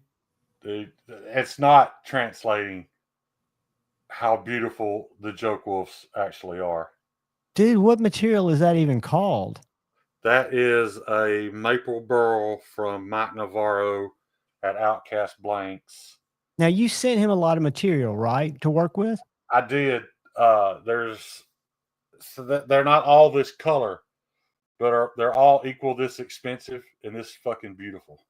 Dude, that's next level beautiful. Is he sharing with you how he's doing it, or do you not even want to know? No, I don't know any of the process, but man, look at the pattern. What is he attaching it with? Are those rods? It looks like they have something like they're Torx hardware. They're bolts. So okay, so that's the show side. Yeah. Well, I mean, there's bolts on both sides. Congrats, Shane. Those are awesome. Dude, I'm so happy to see those. Those look great. They're binding barrel bolts, so they look identical from each direction, but one of them is a male and one of them is a female, and they just pull together to hold the scale on. I got you. Shane, did you run out of toilet paper? Did I run out of toilet paper? Yeah. No, why? What's on your right hand? Oh, that's paint. If you were watching my live the other night, I was painting some patterns, and the first can I grabbed just ran out of the can all over me. Yeah. Okay. Just asking. Those do look great. Todd even said those look awesome. Ryan says those look awesome. Is Cheeto? So how is he? Is he finding the like he can blow through them the way that you like? Is it working out well for him too? Yeah, he had to spend a little cash, just to be Well- honest, to get the tooling that he needed. But yeah, is Cheeto in here? He was. Oh, well, I there's haven't seen him yeah, since I that got one. here. That Oh, let me one's make you big that again. one's Cheetos. Cheeto, you still in here? He He probably said, is. A lot of yeah, see, and that's gorgeous. Show that again. I'm trying to see the back It's of like- it. it's What just a what am I glare. looking at? So I'm looking at the fasteners, those round things. now that's the thing. The round things on this one, there was an incident, and the heads have been flattened. There's no torch holes in this one. I mean, they look awesome. They can be removed. It will require a little work, but that's why I got him to send me the picture. If it's an issue, we'll redo it. But I think it looks great the way it is. But the rest of them will look more like this. I don't know if you could tell it. This still has the T20 torch hole in it. You can see it I at the see. bottom there. And one's like you say, one's a barrel and one's the actual screw that goes into it, for lack of a better term. Yes, yes. And no, they're not all called for One Moon. There are a couple of joke wolves left. And as far as I know, I won't make any more of these because of how expensive they were to make. And I mean, I would have to almost have vouchers for every one of them to do it again. They're called the joke wolf because it was a joke. I didn't plan on it being like a staple design in my portfolio, but You planned on kind of one off and or two off to show how it could be done. right. It was an They only exercise. exist, guys, because of Paul Mills and because of Paul Mills and Snot Rag. You know, they Snow trog. yeah, they wouldn't take no for an answer. So, you know, I couldn't just make two. So I ended up with 6. Paul Mills has already got his, but everybody else's are coming shortly. Well, if Hayden the Miguel demand is there, on its way. I'm excited to get those in, Shane. Yeah, I am too, dude. I'm really actually those two are on their way. He's going to ship those out to me ASAP, so that I can get Aiden's and Cheetos to them. Aiden's because he's been waiting longest. Cheetos because it just happened to get done, and then Snot Rags is the next one done goes to Snot Rags. So. have you talked to Snot Rag? Because like Knife Nut said, I haven't seen Snot Rag in several weeks. I talk to him occasionally. Okay, cool. Cool. Well, what I was going to say, Shane, is if the demand becomes more, I mean, I hate to keep saying it, but I am the vice president of the Chickadee Club. But there are a lot of precedents for small knives are not less expensive when you're getting down to the butt and tax of doing one right. They cost almost as much as a bigger brother. If you look at other people who are doing small and big knives. Actually, John, I'm going to send this if I can figure out how. You want me to be able to show it? The easiest way to do it Well, that's what I'm saying. He sent them. I don't know on how to show Instagram. them. There should be an arrow to the right, and you can pick me and message it. I don't think there is. I've never received pictures this way. They all had play buttons in front of them. Oh, those are video, or those will eventually delete. So those aren't. What happens if you click on it? Will it not let you, like if you make it big, it might make it. I downloaded one of them. Let me see. There you go. That's what I was getting ready to say. So there's you, the first one. Yeah, your Instagram, right? IG. Yeah, Yeah. right, I'm going to them right now. And then, like I said, Cheetos. I mean, there's no other way to say it. The dimensions were off, and the heads. He actually had to grind the heads of the bolts off. But I wish I could know how to blow that up so I could. yeah, because that's no better than what I sent or what I was showing. Oh, thanks a lot, asshole. I'll make it. I'm just saying. I didn't mean it that way. I know. It's not making it much bigger. Control plus. Control. If Then you'll hold notice, it. Okay, I see it made something go up. Hold on, let me do that again. Control minus will make it go down. Control plus will make it get bigger. One Moon, they're not all finished. Whoops. There's It'll only go to Looks like So I'm that's not- my threshold. They're not all finished. The other ones will be slightly different colors, but kind of the same material.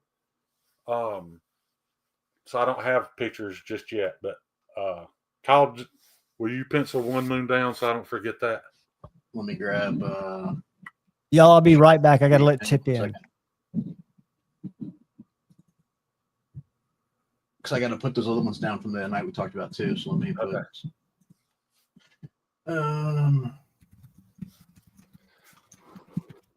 Yeah, there's it's taking a little longer than it won't take this long in the future. But in all honesty, I wasn't able to tell Brian how to do what I wanted, so he had to figure it out and buy the tooling. And he went through several situations where he bought what he thought we wanted and then it wasn't. So that's what's taken so long. But the actual doing them now, won't take near as long. There was just a lot of trial and error that, to be honest, Brian F. has he's just absorbed a little unfairly. So I'm a little nervous because I still don't know what this cost. Now, if I've already priced them, so I'll stick to it. I'm probably not going to make any money on them, to be honest. If for no other reason than the logistics is a nightmare. But anyway, Okay, they're at it, Shane. Huh? Thank you. I appreciate it. They do look outstanding, buddy. I like the ones you did, and I know they take a lot of time.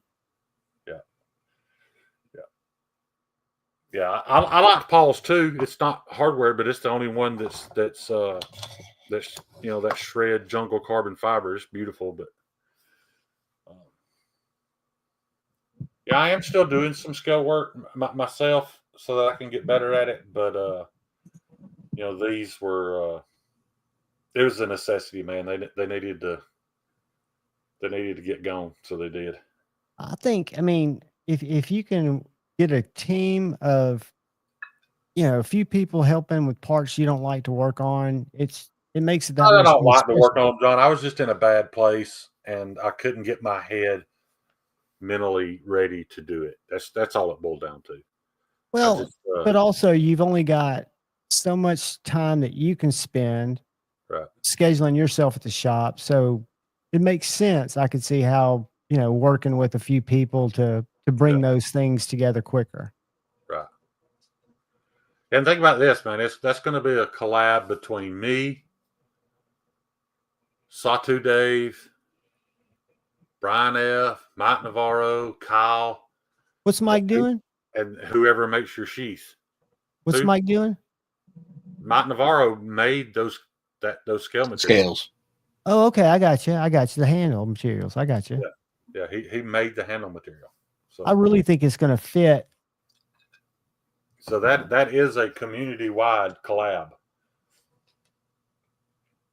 And I think those will photograph nice too, Shane. Yeah. I'm hoping it fits in that. Or one like that. That may be that's hard to tell on camera, but that might be a little big. How long's the Joke Wolf? 5? It's like 6 inches. 6. Somewhere around there. If he sent me a picture of those two laying side by side, one of them's a half inch longer than the other. That's just me, man. That's on me. That's a custom knife, though. That's with the intolerance, as far as I'm concerned. Right. Some of the thugs are just a little bit longer than the others. I'm trying to work on that to make that better. But yeah. But man, that really lit a fire under me seeing those, because I saw the material, but when you see it just in a block and it's not finished, you can't tell what it looks like on the inside. It's not as exciting as seeing it on the knife and seeing all that pattern show up inside that burl. It's just beautiful, man. Well, I imagine when you're buying it as raw stock, you're trying to picture it in its final form, and that finally lets you see that finish line. Yeah, because I ain't trying to, like I said, I've already priced them, but guys, some of those scales, because he had to cut them on a table saw instead of a high-end bandsaw, and those blocks, some of those scales were $45 per knife. Wow. Yeah, it's not cheap. Well, I say wow. I'm thinking about like very good knife company who sells like a standard line, and then he'll send his signature or executive. I forget what they're called, but the only difference is the handle material. and they go up $60-$70 for the material, which makes sense because you're having to work it too. Well, that's also $45 cost. That's not including. Yeah, that's just what it cost me. Right. For the, I still have to pay him. And like I said, it's weird that I'm this exciting knowing I'm probably losing money, but I've already spent most of the money, so it'll be okay. I'll be fine. But in all honesty, the ones that aren't bought need to sell just so that I can pay Mike or so that I can pay Brian. Mimo's got a question. I think you've got to choose that, right? You've seen the video, right? That I showed Tuesday. Yeah, the sheath's on y'all guys. You can pick whether you want Joe to make it, Terry to make it. What I at this point, I can't make a sheath for them at that price. I just can't. I just can't. Yeah. So you pick your. You're gonna have to pick your own sheath. Unfortunately, One Moon, I marked it down as a possibility if that's available. And I know of 1931 Leatherworks and Lancelot Leather. Either one of those guys are spot on, and there are others too. right. The one that I know the burl is there is going to be some burl available. It might be a different color. It may be black and purple, or I honestly don't remember what all I bought. Those were late night purchases, and I saw them and fell in love and spent money I should not have spent. But yeah, that's entirely possible. So But that's part of the learning process, right? yeah, see, like if that block, had I had Mike cut them, I would have got 3 knives out of that block. But we didn't know that. So when he cut them on a table saw, you think about it, he's removing an 1/8 inch at a pass. So he's removing a whole scale. Like a whole scale is turning to dust every time he cuts through it. Yeah, it's a thicker curve on the blade. Right. So we didn't get as many sets of scales as we hoped to, so it made the price go way up. But yeah. Let me go back here and see what Humphrey is. I'm behind the scenes, guys, trying to find what is. Yeah, Kyle would actually have to look and see. I'd have to get with Kyle and Brian to know it because I'm pretty sure there were 6 Joke Wolves in K390. Paul's already got one. Aiden owns one. Cheeto owns one. Javon owns one. So I think that He's in the process of owning one. I think that leaves 2. Ellis, I just looked. You're down for a thug and a heathen. Did you want to be put on for a Joke Wolf too, if available? Yeah, I need to talk to Ryan about that. I mean, he wants to buy another thug, and I don't have an issue selling him another thug. But if he's just trying to support me, I'd rather him get something different. But yeah, well, That's why I just was asking because I was looking at the sheet when he said that. That's all. right. Did you see Ryan's chat? That's what we're talking about. Yeah. Shane, do you know Ryan? He sent me a couple knives recently. Ryan and I used to drink together. Oh, did you? Yeah, Dude, Ryan, I didn't realize he's down in here in Trustful. Montana. I didn't mean to dox him, but he's in Alabama too. But he let me check this out, which has totally changed my opinion of Kershaw knives. Yeah, I know Ryan loves that knife. We've talked about it in the past. Have you ever experienced one? I haven't. That was actually the last knife I requested from Blade Ops to borrow, and they didn't have them in yet. And then I kind of decided not to do reviews anymore. You know, there may be people who have question about that, but I really respect the fact that like Sharif did that too. I think once you make a product and you sell it, this is just my opinion, but I don't think you have the right any longer to critique other people's stuff. I just think it's immoral. You know, so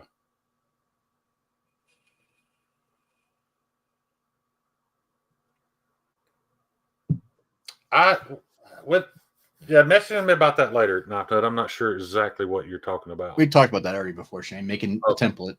Okay, a template. Yeah. I definitely need to do that.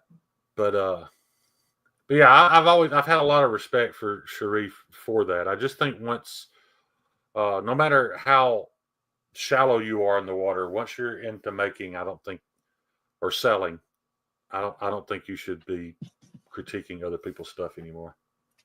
Cheeto, we just showed your knife, dog. Where were you at? It was just Cheeto, on stream.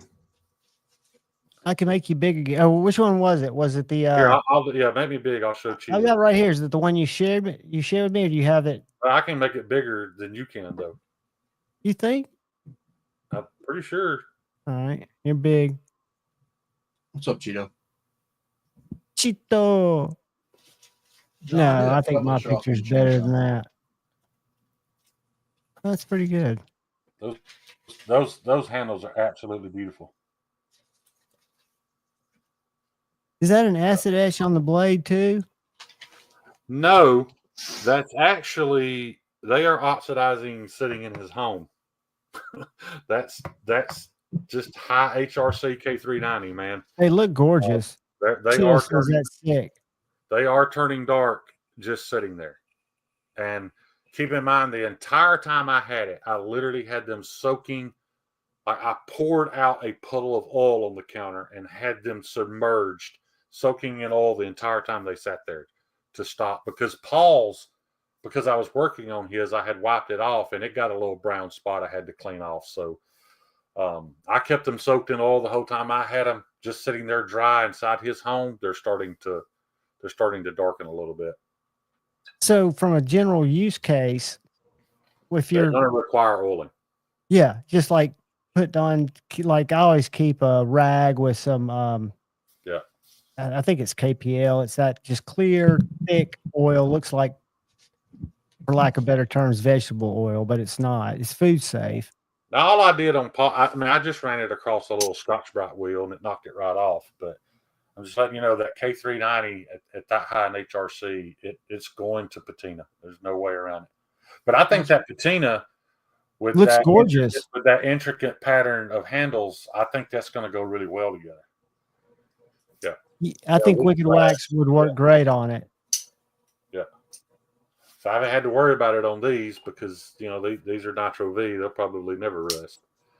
But like I said, those knives are a little bit bigger than this. I did make them a little bigger than what this knife is. So I use Wicked Wax on everything, but I also do keep that rag pretty well saturated for some of my tool steels. right. Does anyone on the chat have one of these? What is that color? Ooh, I've seen that before. What's that called again? Mech Force? No, I don't think this is the Machine Wise. Machine Wise. Let me make you big. What do you think about it?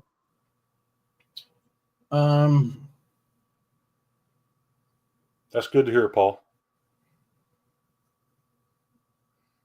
It's okay. So you're not excited, I can tell. No, I don't. Looks very thin.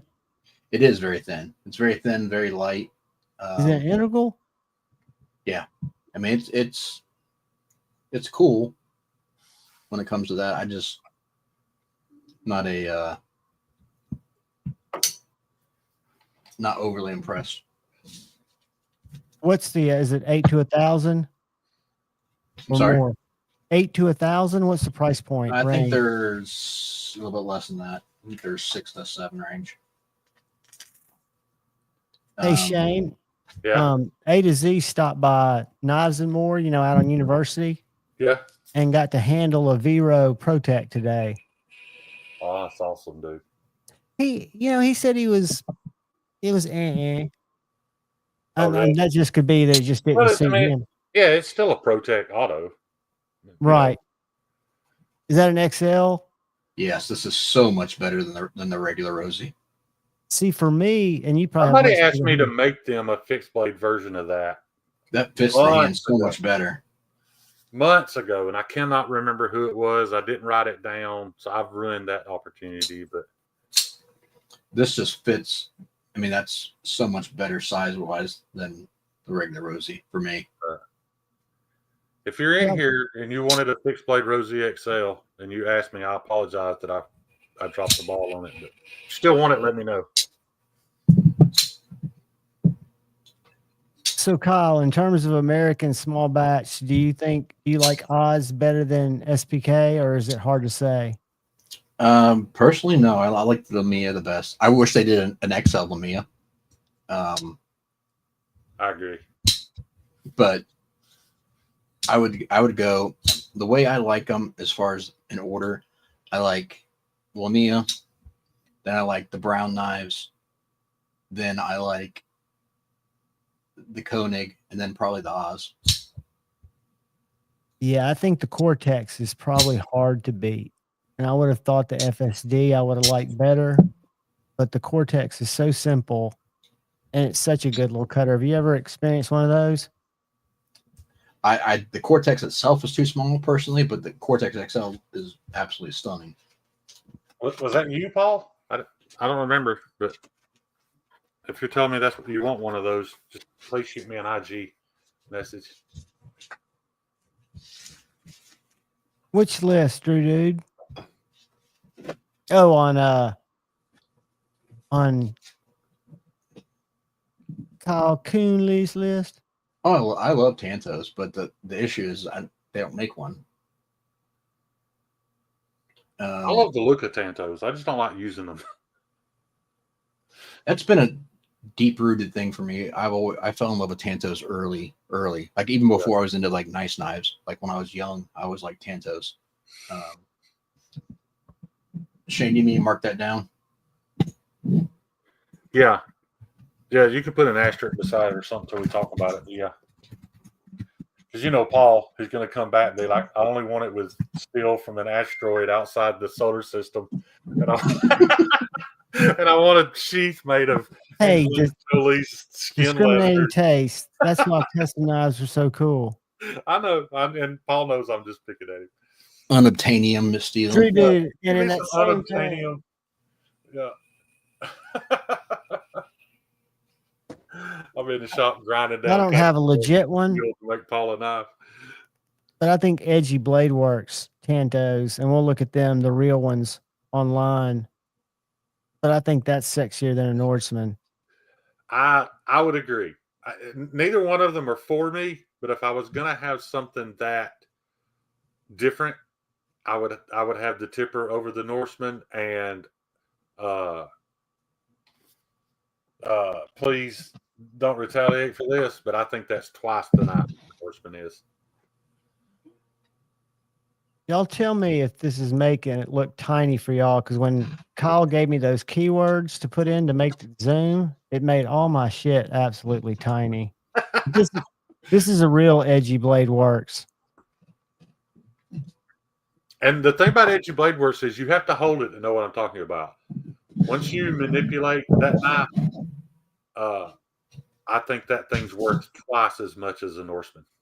Is that an internal frame lock? Is that what you'd call that? Don't know, don't care, don't think it matters. No, I mean, it just looks like it's thick material in there. Look at that. That is the most precision feeling tool I've ever handled. I just wish it had a standard drop point blade, but he won't make it. He'll tell you he won't make it. He has no blade shape. What's this right here? Hold on. And that's not standard, I guess. You got a couple different models. One of them's a little less donkey dickish. So what do you call that? A harpoon? Is that an Edgy Blade Works? That sure is. That's a See, that's more grunt number 8. Yeah, that's more my style. I don't really like that high clip, but I kind of wish about a quarter inch of that top tip was missing. But that's just me. Hey, that's why. And this is a different one too, I think. Ryan, you're absolutely right about those William Henrys. I would never carry one of those knives, but after handling yours, but Edgy Blade Works is on the same level as that, but carryable and usable. That's the only thing I've handled that I felt like was as smooth and precision done as a William Henry, yet it's a knife you could actually carry and use as Edgy Blade Works. Look at that fixie, guys. Yeah. Now see, that blade shape doesn't bother me as much as a fixie. Is it does in a folder? Because you can As a see. folder, you just don't expect that to fly out of that handle. And when it does, you're like, oh shit, what is that? Right. I wonder. I mean, I wonder how popular it is. I have no idea on if if people are attracted to it like I am. When I first saw it, I wasn't, and I think it was holding Stevie's Yeah, and just looking at it. It wasn't that it felt great, without a doubt. yeah. But just the look is one of those that grew on me, where the Norseman hasn't quite grown on me. When he handed it to me at Blade Show, I saw it open. They were laying there open, and I just wasn't attracted at all. And he handed me one closed, and I put my thumb against it, and I instantly had that dread of a bunch of people watching me trying to open a thumb stud knife with my thumb. And I put like 2 ounces maybe of pressure against it, and there was this crack, and that thing flew out like a fucking Protec Auto. And then when I closed it, It just dropped hydraulically. I didn't care what the blade shape was anymore. It was just that damn good. That's a weird thing is we all have opinions on stuff. Like I love weird blade shapes. Yeah. But my collection, you look at it, and I'm typically mostly Tantos and drop points. Very, very pretty boring when it comes to that. I got a few wild ones. Like this one, I've shown this before, but that's a wild blade shape. But yeah, doesn't he make something kind of like that has a dual edge? But yeah, it's similar. That first edge comes back closer to the handle, I think. Yeah, this is shorter right here. The front edge is longer. Yeah, I don't remember what that's called, but again, it's not my favorite shape either. But incredible knife.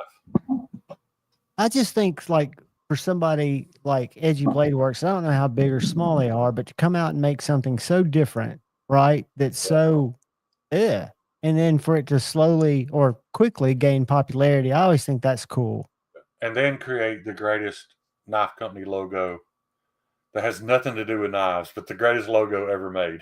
And the saddest thing, they must have another logo too, or a maker's mark. See, the maker's mark's not the rhinos. Right. And if you Google, I don't think he puts the rhinos on the knife, though, does he? Probably not. I've never. Well, I don't think Concept will let him put that on there anyways. Yeah. The Astral, I think Knife Nut thinks that sounds right. Knife Nut. I think his other model's the Astral, and it's kind of shaped like what Maddie just had. Or yeah, it's got a little more trailing point. It's not that it's trailing point. It's like a Tonto, but it's reversed. Like from the Ricasso out, it's only like an inch long, and then the rest of the knife is the secondary edge. Let me find it. The Astral. I think that's right. That sounds correct. I'll talk amongst yourselves. I want to see if I can post that picture to Instagram so everybody can get a better look at it. Maddie, did you see the pictures of my Joke Wolf handles that Brian F. sent me? I've still got them right here.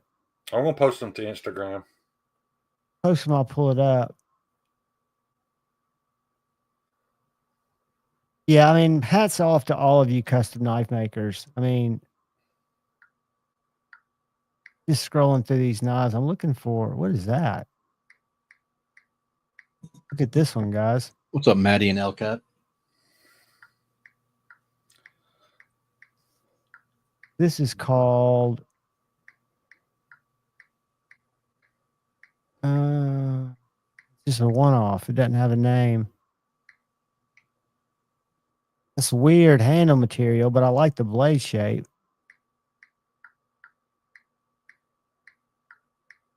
But yeah, even on this concept, you can't fail the thumb studs. I mean, you just give them a little bit of gas, just a little push.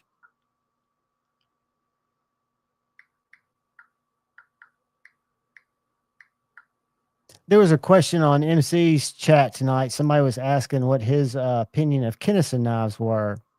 And I guess he hadn't handled one because he didn't seem to know what they were. And if I'm not mistaken, they've got some of the prettiest grinds. People go to MC for asking knife questions. That's kind of well. It was during his giveaway tonight. Yeah, there were a lot of questions going off in there about stuff, and he was surprisingly answering a bunch. Yeah, I think these grinds. Can y'all see that? Yeah, I like Kinson's designs, but Have you handled any? I think they're overpriced for what they get. I have no idea what they price, but has anybody handled one of these? And I forget what model this is. The I like the Bull Terrier personally. Bull Terrier. If you see it, tell me and I'll stop on it. He's got a website that shows all the models too. Sorry, I'm trying to snack. I'm going on mute. No, you snap, buddy.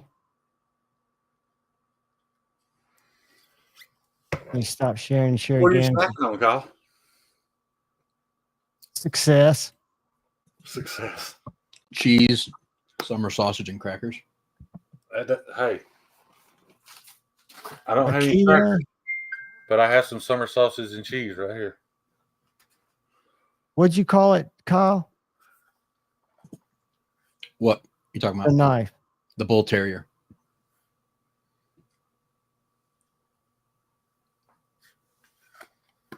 Oh yeah, that's a wicked little Tonto. Yeah, Isn't I it? like that blade, man. I do too. I like that a lot. I actually like that. The fact that the blade is kind of tall and the handle is really thin. That hole makes me nervous. Is that a hot dog down the hallway, or will it catch your finger? Can you get your finger through it? Because knives where I can get my finger to go through the hole are no good for me. I don't like that feeling. And I love his. So that was 1,200 in Damasteel.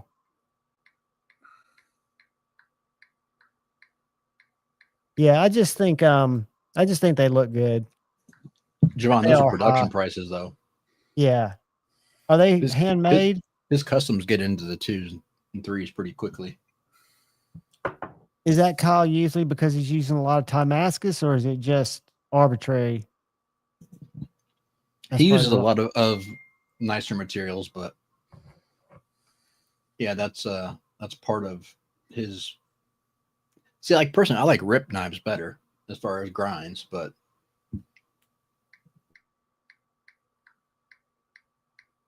Here's the Astral right here. Thank you, Knife Nut.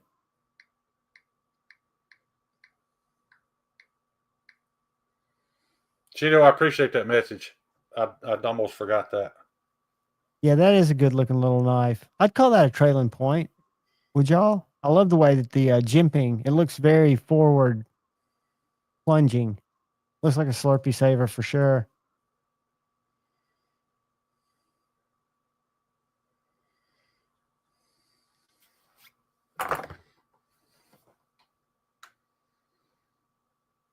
Patty.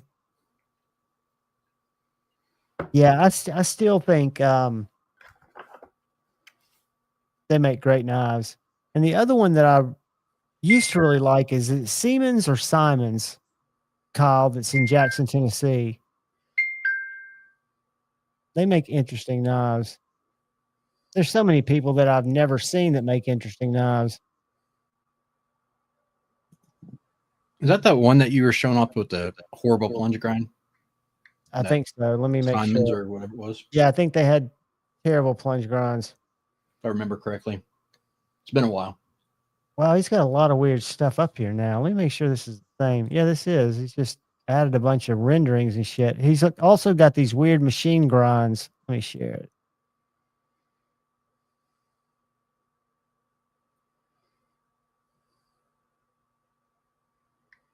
Look at that. That I dig. But is that the type of plunge grind you're talking about non-existent? Yeah. That's just doo-doo. I like the one that had I like a very abrupt plunge. I know some people like a sweeping plunge. I don't mind abrupt, but when it goes past if you actually were to zoom in on that, it actually goes past the edge. Yeah, the end of the termination. Right. Everybody agrees that Spyderco does a good one, right? Yeah, that's fine. There you go, Kyle.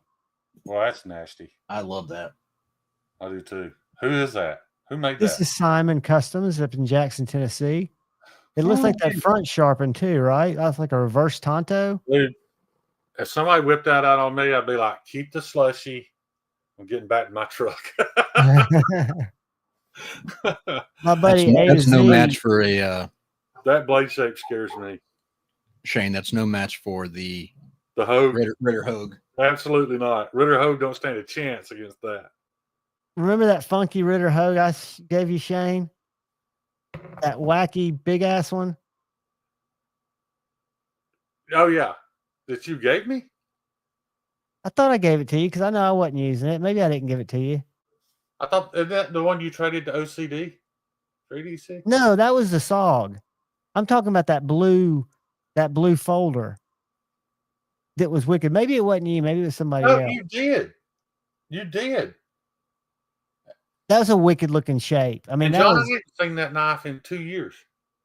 Oh, I ain't worried about it. I was just Well, I wondering. know, but I wasn't worried about it till you said something, and now I don't remember. You what I probably did. gifted it to somebody. My That buddy. knife was probably in the wall with the snake. Probably. It's probably hanging around mating with my PM2. I'm trying to find the knife. I think this is the knife that I reviewed that my buddy bought. Ellis, I got a question. Sorry, Ryan. Depending upon the shape, it can be like that one wasn't too horribly bad because of it was a longer curve, but I mean recurves aren't bad in general. It's just a matter of having the right tools. Were we talking about that weird claw looking one? Yeah.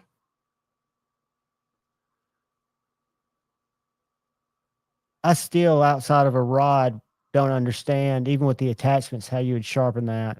Dude, I'm telling you, guys, I own all these Spydercos and these high-end steels, and none of them cut like this thing does in VG10.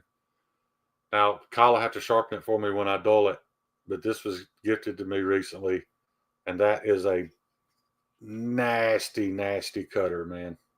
What is that little guy? The Spyderco Carol Hawk. The blade to handle ratio is all kind of fucked, but man, that thing locks in hand. It's just a nasty little raptor claw.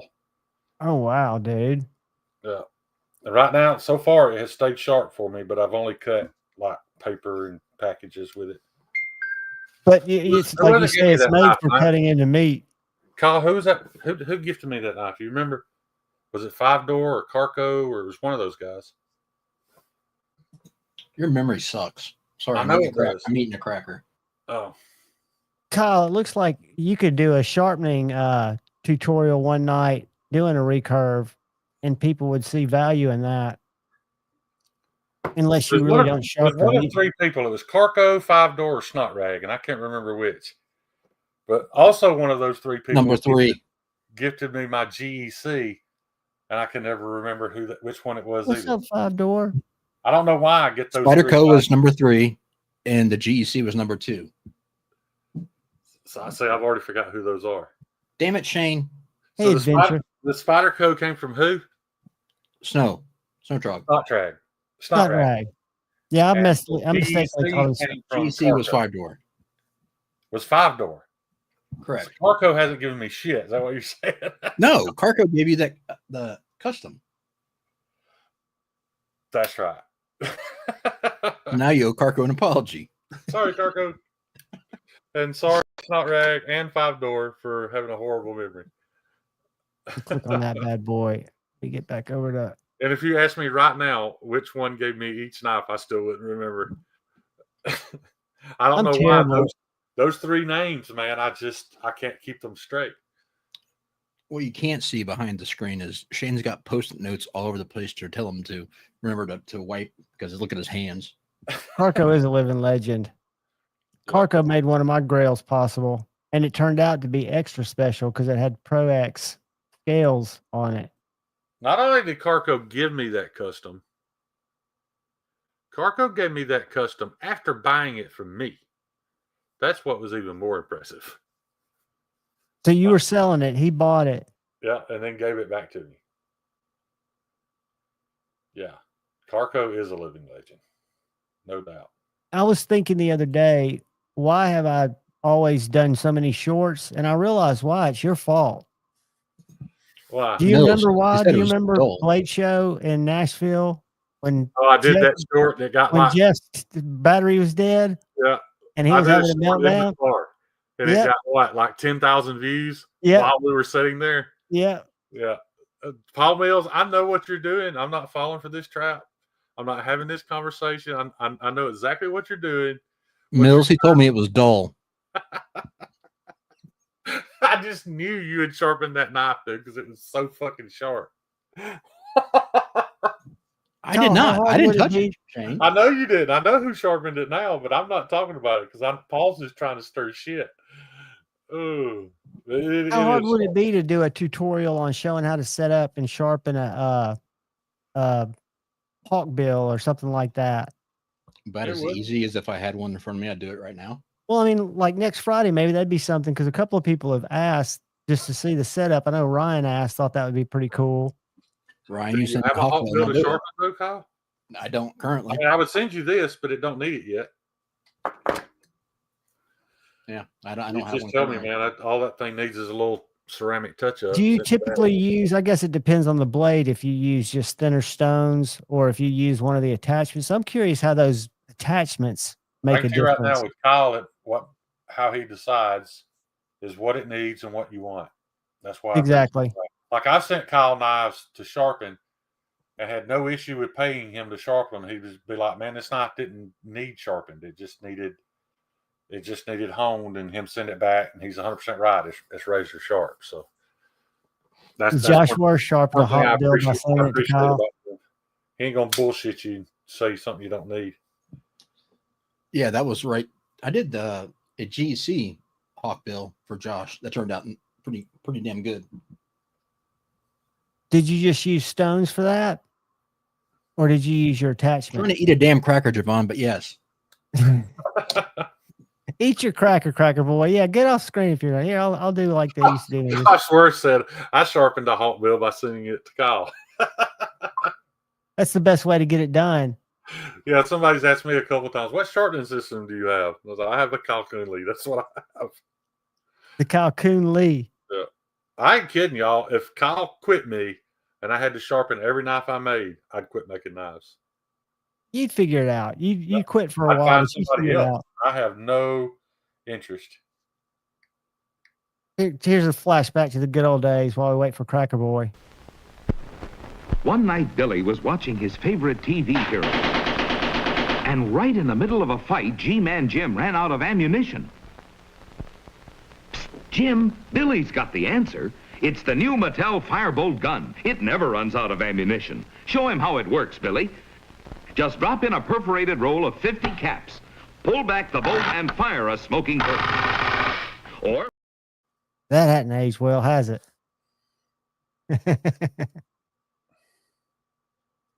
Billy's got it down.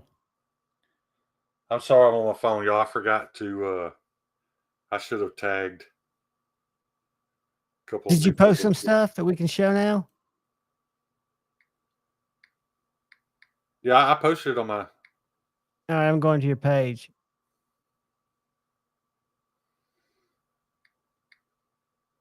Very strong. Here we go, guys. Is this what you just posted? No, that's Paul Mills in carbon fiber. To Instagram?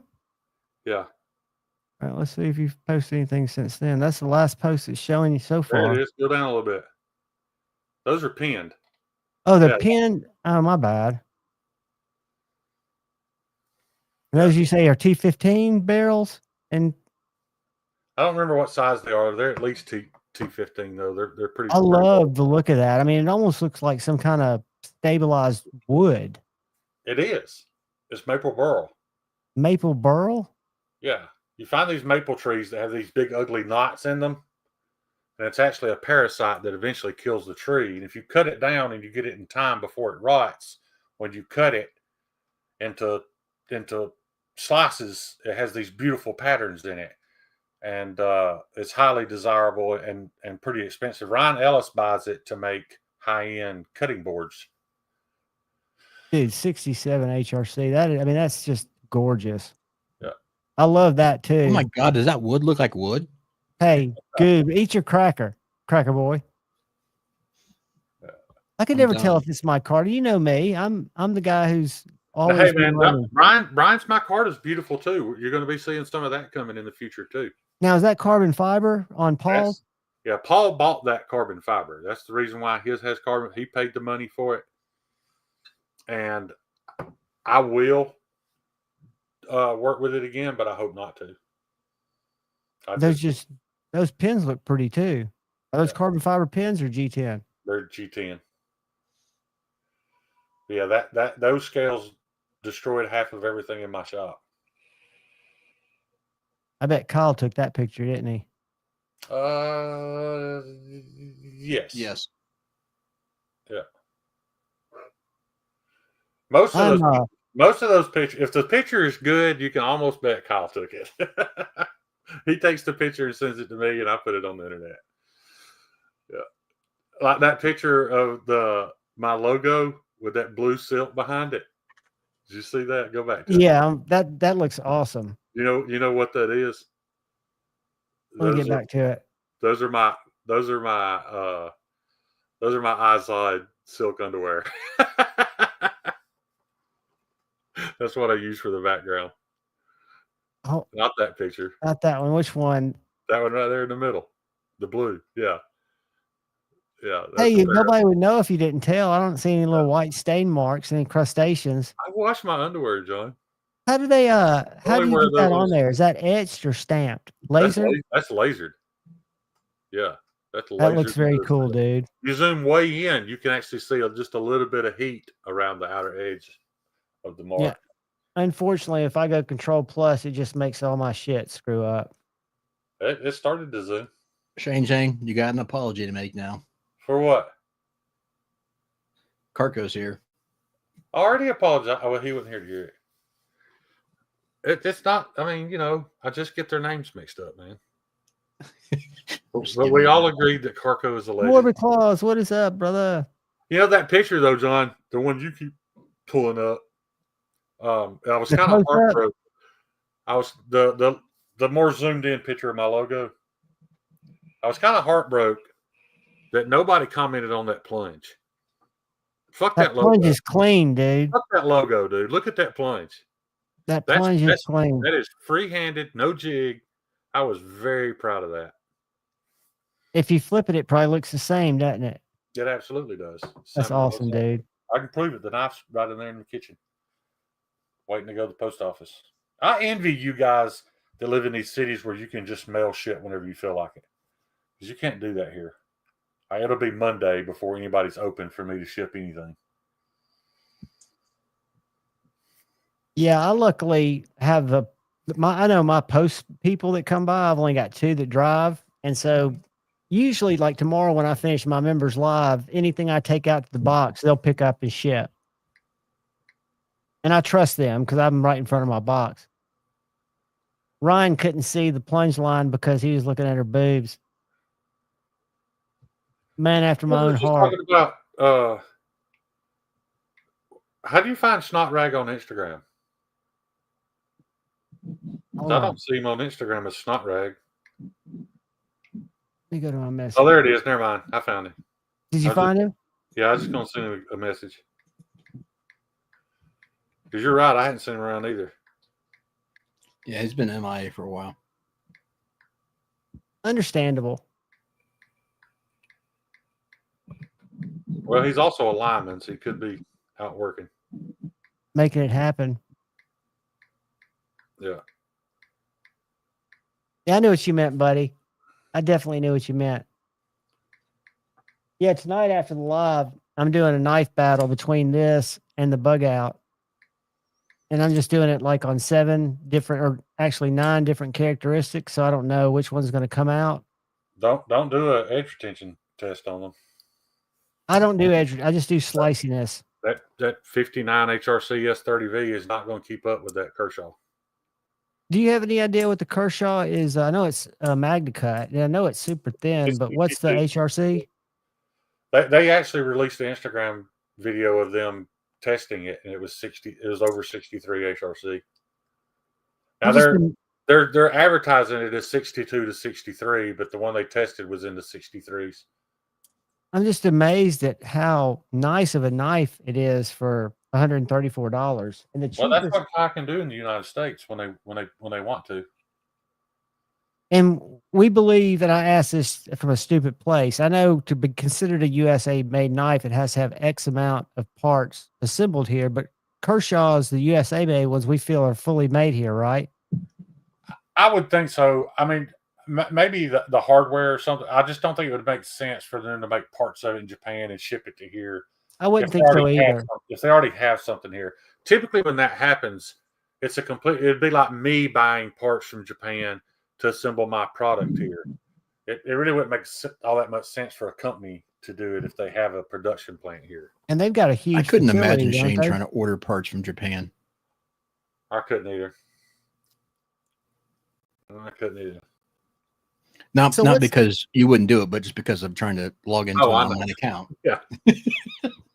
I know what Yeah. people kept asking on MC's live tonight that never got an answer, and I guess we don't know yet.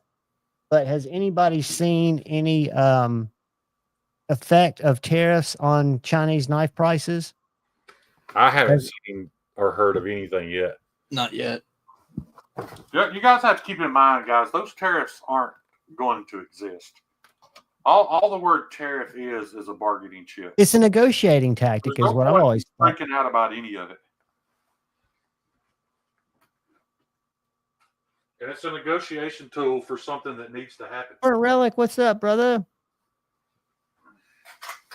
Hey, the address has been shared, and the knife is going through its final.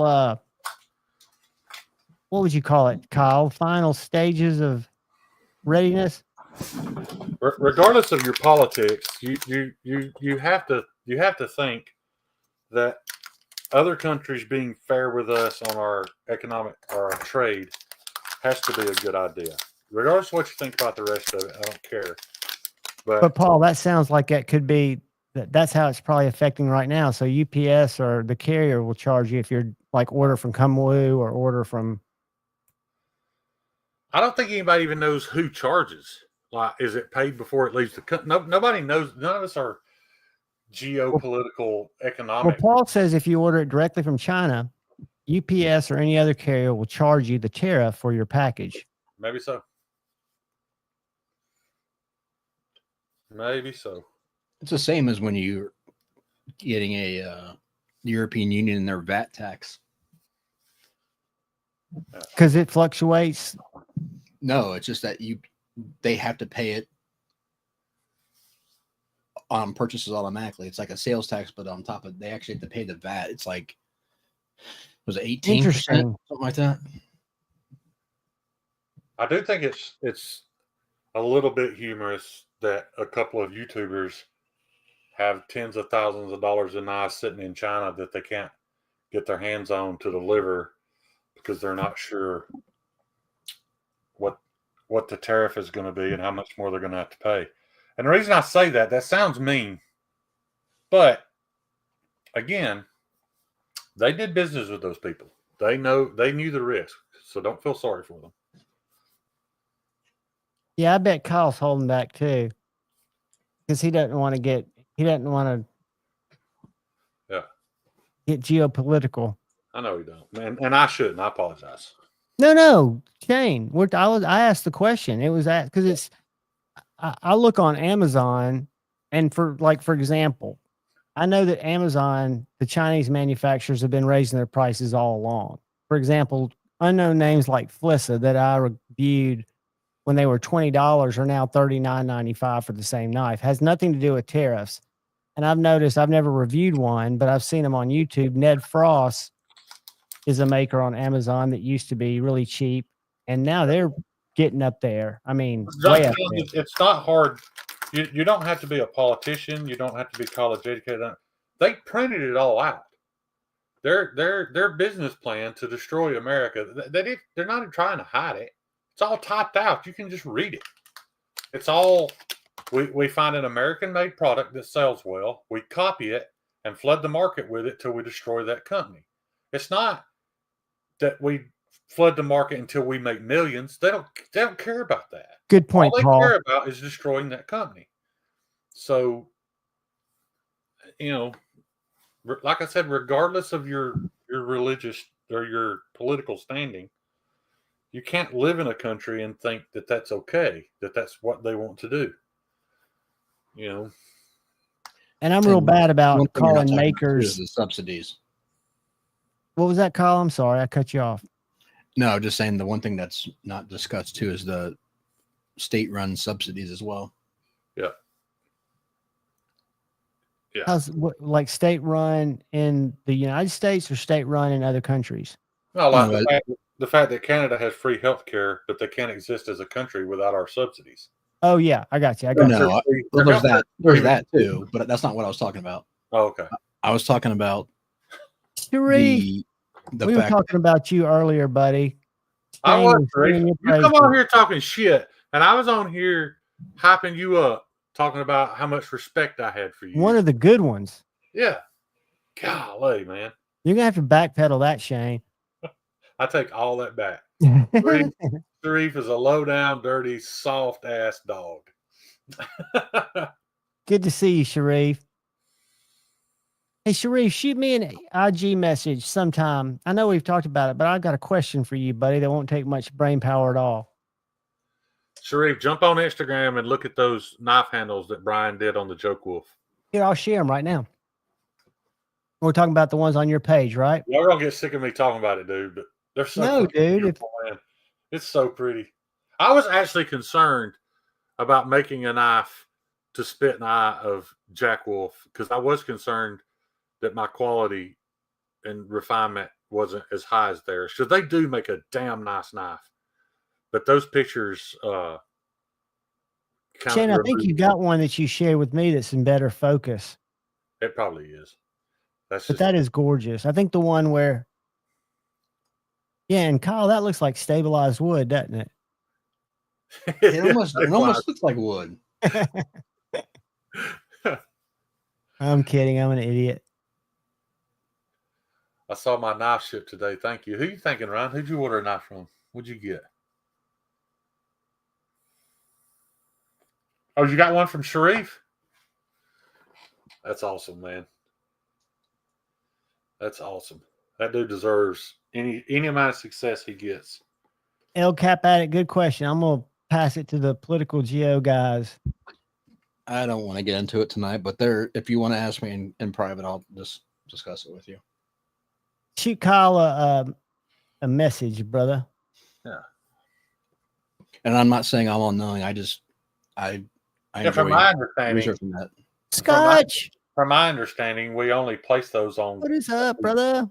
that are charging us tariffs to sell our goods there. And so far, it's been of great success because Vietnam, India, Indonesia, all these countries have dropped their tariffs so that we drop ours and we just make everything fair again. So the United States is not the only one having to pay. Scott, is that the guy from Edgy Blade Works? Meat and Mayhem podcast? I'm sorry, Shane, go ahead. No, that's Justin Sunstrick at Meat and Mayhem. You should listen to the Meat and Mayhem podcast with Scott on it and hear what he thinks of his collab. And so Scott, you're talking about Edgy Blade Works, what he thinks about his collab with Concept? Is that what you're And if talking you about? do it again, I think that's what he's talking I about. would love to hear that. Yeah, I would too. That's what I was interested about. My biggest, I have a hard time using Spotify. I wish it was on YouTube. Like I'm such a slave to YouTube. It's hard for me to listen to somebody if I'm not looking at them on screen. And this is Spotify, Instagram. I was on the Meat and the Mayhem podcast. Justin's a really good host, man. He's yeah. Let's go to Spotify. If you guys do any traveling, if you're on the road and need a podcast to listen to, especially if you're pro America. Dude, that's what I used to listen to all the time driving. Not his, but okay, so this is, am I looking at the right one? Meat and the Mayhem? Yeah, knife, firearms, EDC. Is it the one from today, Scotch, or the one from Tuesday? No, Scott Steels, aka Edgy Blade Works. Here it is. I'll share it with you guys. I'll show you the Spotify link if y'all want to go listen to it, because I'm going to share it to myself so I can go listen to it.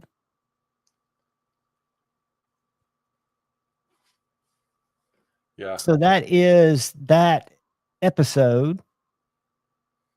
Yeah, and I'm sure from a builder, I can see how it would be. They might not want to do it again. From a user, I don't know. I mean, We talk about it, and I get it, man. There are people who are never going to own an Edgy Blade Works knife. There are people whose finances just don't allow that, and I get it. yeah, And they're if not going to save for months and months and months, unfortunately. right, you know, and if that gets them in their hands, then you know, I don't have a problem with it.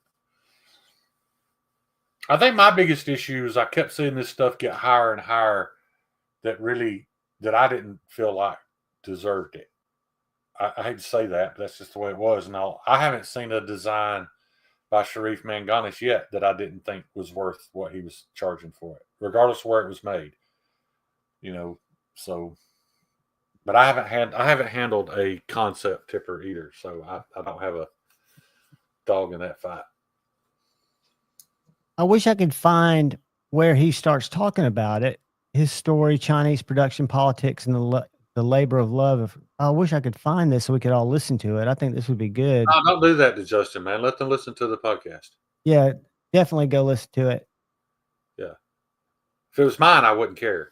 But it's episode 28 for those of you who can't remember that link. How do I save this to my Spotify? And for those of you who don't like hearing me talk about the evils of that stuff, don't listen to my interview on that podcast. Well, I mean, in all truth, you're talking about what you feel. So there's nothing wrong with that. I mean, you're not. There's a huge difference, John. I don't argue about what I feel. I'm talking about what I know. Well, that's what I'm saying. What you feel, no, that is totally different words the way I described it. But what you know from the audience thinks you feel that, you have knowledge that comes directly from there. So what I meant is you're entitled to your opinion because you've got receipts. Right. That doesn't mean that people are going to think that that's what you feel about it. Yeah. I don't know why there's such a, I mean, I think if any of us Googled it and did like a half day's research, we could find a lot of these answers. Yeah. But for me, I want to go listen to the podcast, but I'm thankful for Concept, for bringing designs out that I wouldn't normally be privy to. Not because I don't like them and don't appreciate what they cost. It's just something I wouldn't be able to reach. And I get that there are knives out there that may end up being someday in the future America made and may be some of the best things we've ever had to offer that might not have existed if it wasn't for the fact that a company like Concept gave them a springboard to doing that. Yeah, I know Sharif wants nothing more than to have his knives made in the United States. And, you know, I wish there was an easier way to do it, but if this is how it has to be done, I get it. I don't have no hard feelings towards that. Yeah, and I think I'm sure this podcast will hopefully get into it, but then you've got the situation of once the knife's been made, what happens to your design rights? You don't have any design rights once. Not anymore. No, I'm gonna tell you right now, if there really a sales, I don't even know how many Sharif had made, but let's just use a round number like 10,000. If it sells 10,000 in a quick enough amount of time, they will be on AliExpress for less money. That's just right. I mean, that's not an insult. That's just their culture. That's what they do. You know, if they see an opportunity to make more money off his design without paying him, they will. That's just the way it is. Well, and they also will buy knives and then produce them. I mean, we're seeing that there's a guy, and I can't think of his name, but he's a YouTuber that all he reviews are Chinese clones of and they're companies that are like 5 different companies that are making Oz Roosevelts now, which to me is just crazy.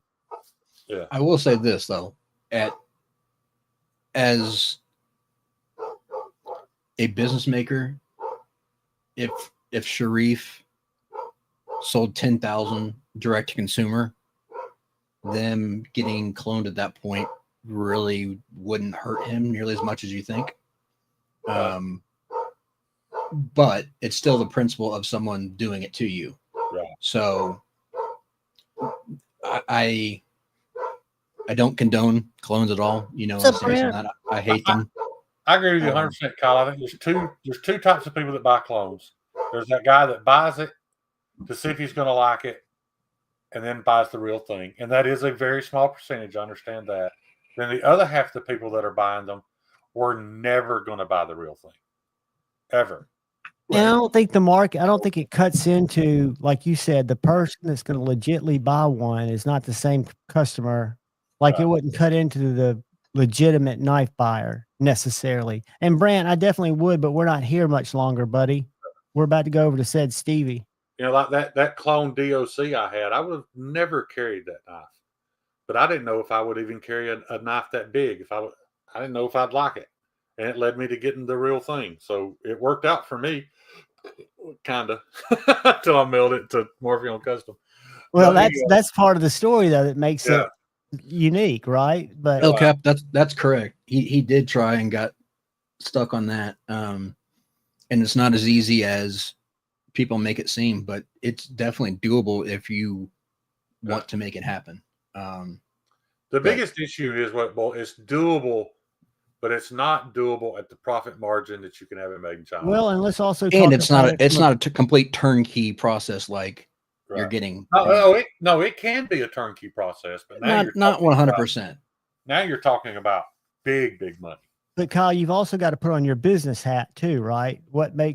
How does it make business sense? And that goes back to Shane talking about profit margins, I think. Yeah. Well, okay, so let's just break it down. If you're making like what that whole video you showed last week with Ben showing that he's making 3 to 4x per knife, right? There are some companies still doing that in the OEM boutique market, right?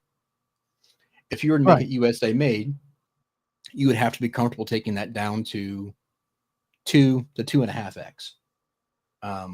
And that's the battle of, do you sell fewer at a higher margin, or do you sell more at a lower margin? What can you stomach, and what are your principles of your business, and what are your moralities, and how do you want to operate? That comes down to the very beginning of your business, as far as, you know, making your mission statement whose job is it to decide all that, Kyle? It's the owner of the company, and then B, it becomes down to the consumers, how they want to support it. Exactly. And that's all that matters. And people who speak for or against it, either way, they're not the ones making that decision. And, you know, the market essentially decides. They're just trying to inform you so that you can make an informed decision. The market decides to a point, but the market only decides if they're truly informed. Correct. Because that goes back to the CEO, the owner's mission statement, and how they choose to run their business, right? Yeah, I mean, there's ways, like Shane said, you can do it. It's not as turnkey as just saying, hey, here's my design, ship me everything completely made with a box and ready to go. You're going to have to do a little bit of elbow grease to make it work. At the very least, some footwork to get different companies to supply everything that you need. And are you willing to do that for the margins, or would you rather just send a design, a CAD, and be like, here, have it done? And you have to be okay with like I said, the profit margins being less. So it depends upon what you want to do. If they don't want to do it, then that's fine. They don't have to do it. No one's saying that you have to do it. Just saying that there are options. Didn't Luff Concept just bring a fixed blade to market that was USA made? I know they had problems with the folder with River's Edge, but am I wrong there? Am I misspeaking, or is that not a USA made knife from Luff? I don't follow them that closely, so I don't know. I know that they got screwed by Rackman. And don't you think, just take off our normal hats, but we're running a business on knives and we're trying to do the right thing, or we're trying to find a company, and then those setbacks have to be costly. Oh, 100%. Yeah, that sucks. And I feel bad for them, because I give them all the credit in the world for trying. And that's what people don't understand. it's not that people hate because they're not doing it. It's people get upset when people aren't willing to try. All right, so this one is USA made according to their website. And getting fixed blades made in the USA is a lot easier than absolutely. Than folders. El Cap Addict became a channel member, brother. Thank you, and come to the live tomorrow. It'll only be short. Thank you, brother. Everybody, hold your ears.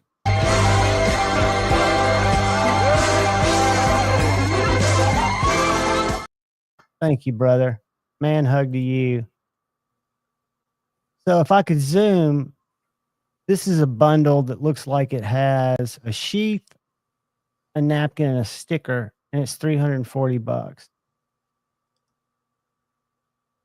Who's it made by? Is it USA made, Redeemed Creation? Doesn't say who makes it. 340 seems a little Reasonable. To me, it seems a little steep for a machine made knife. But Well, do we know that this is machine made? That's why I'm trying to find out who. Absolutely, it is. All right. Well, these are 280. Let's go back and see what the difference between the 280 and the. Oh, so I got you. It's got other stuff. So this just comes with the S45. Nobody is selling a mass-produced handmade knife. Well, didn't and I say mass-produced. How big was Steve's order to Blade Bench? Like 200 knives, or is that way too? Was it 90? I don't remember. I thought those it was were all handmade. 75 to 90. Yeah, I mean, but Steve's also talking about having some stuff automated. I saw that video. And I don't care about that, but I do want. I would lose interest if he didn't grind it. I want his grind, and I say that because I have a kitchen knife in there right now that I could. It wasn't like that when I got it, and I've cut nothing but food with it, and I could drag it across my forearm at this point, but it still cuts food like it did the day I got it. So that's why I say I want his grind. And I didn't watch that whole video, but I think he's going to do all the final finishing on those knives. He said he's still going to do the grinding. So, I mean, I think for like a knife like the Thug, there's nothing to me as a consumer. I don't see less value if you had 40 of them cut out. Everything was ready for you just to go to grinding them and putting handles on. I don't think that. I know for a maker, it doesn't seem the same, but I don't think the customer. Well, I'll tell you, I got a phone call this week that I'm not going to talk about, but I'm pretty sure my dick grew about 3 inches the time I hung the phone up.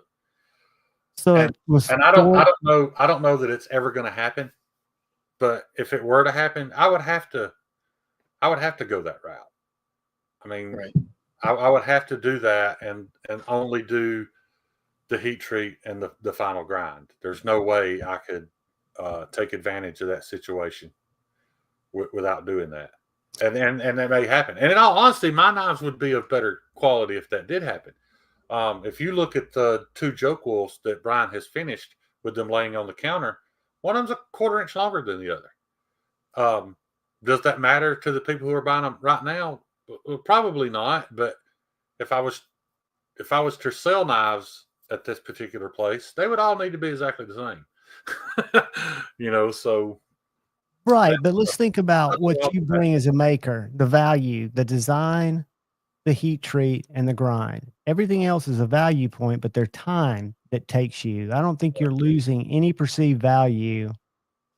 Well, like you guys watched me last night, I worked for 3 hours and I probably spent $20 worth of belts. I worked for 3 hours and I got, I think, 5 knives shaped.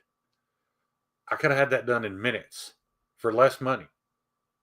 And for that's what just I spent on belts, for what I spent on belts, for $5 more, I could have had it all done for me, and they would have all been exactly the same. So yes, it does make sense, and I do hope to get to that point soon, but not for financial reasons or even for time reasons, just for consistency reasons.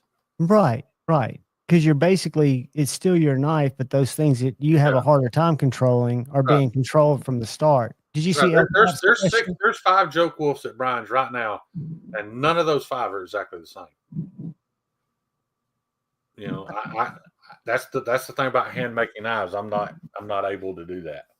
And that's for a lot of people, or for certain people, that's part of the beauty of it. And I think that's what's part of the beauty of it. That's why I love knives from Jason that a lot of people hate because they don't look refined. But to me, it's just, I think those slight imperfections are what make a custom knife unique. Yeah, that's weird that you mentioned that, because I had a phone call with Jason recently and we talked about that. He's talking about all these makers that he's met and all this advice that he's got and how much he really appreciates it and how good everybody's been to him. And he's like, but you know what the truth is, man? He's like, the more I take their advice and the more I try these new things and the higher my refinement gets, the less I like my knives. That's right. Because he's a tattoo artist. He always liked the texture that some people look at as being rough. He likes to keep that. Yeah, there's I don't remember if it's Cheeto's knife or which one is it's done right now that Brian showed me. And Kyle has pointed it out to me on nearly every knife I make. Back here on the back butt of the knife, you can see a little dip where there's just a little bit of a crevice between the scale and the steel. It's not because it's not attached, but it's because the steel apparently was rolled a little bit right there. My eyesight's not good enough to see that. You're going to experience some stuff like that. Like you can catch it with your fingernail. You're going to experience some stuff like that with a handmade knife. I don't have an issue with it. I do think it's part of the character of it, you know. But some people, you know, some people want something different. And El Cap, I'd be glad to, man. If you'd like, I could try bead blasting it first. Whatever you want me to try, I'd be glad to try to touch that up for you. I won't regrind it. I won't regrind it. I'll tell you that. I'm not comfortable removing a lot of steel from somebody else's knife. But and you run into situations of not knowing what steel you're working with. I sharpened a knife for a buddy in the community, and it was just a stainless steel, right? And it was, I got it good and sharp, but it wasn't the process that I wanted it to be. It took a little more work, and just, I feel like he probably thought the edge was going to look a little better, and it looked good. It just, I wanted it to be super sliced because it was kind of a Nessmuck style knife. Yeah. Pretty thin, but it just wouldn't burr up. Right. It's because it was super soft and it was junk. Right. It was just stainless. What was that little CRKT double detent knife that was really popular for a while? I can't remember the name of it. And I never got that knife sharp. It would never develop a burr.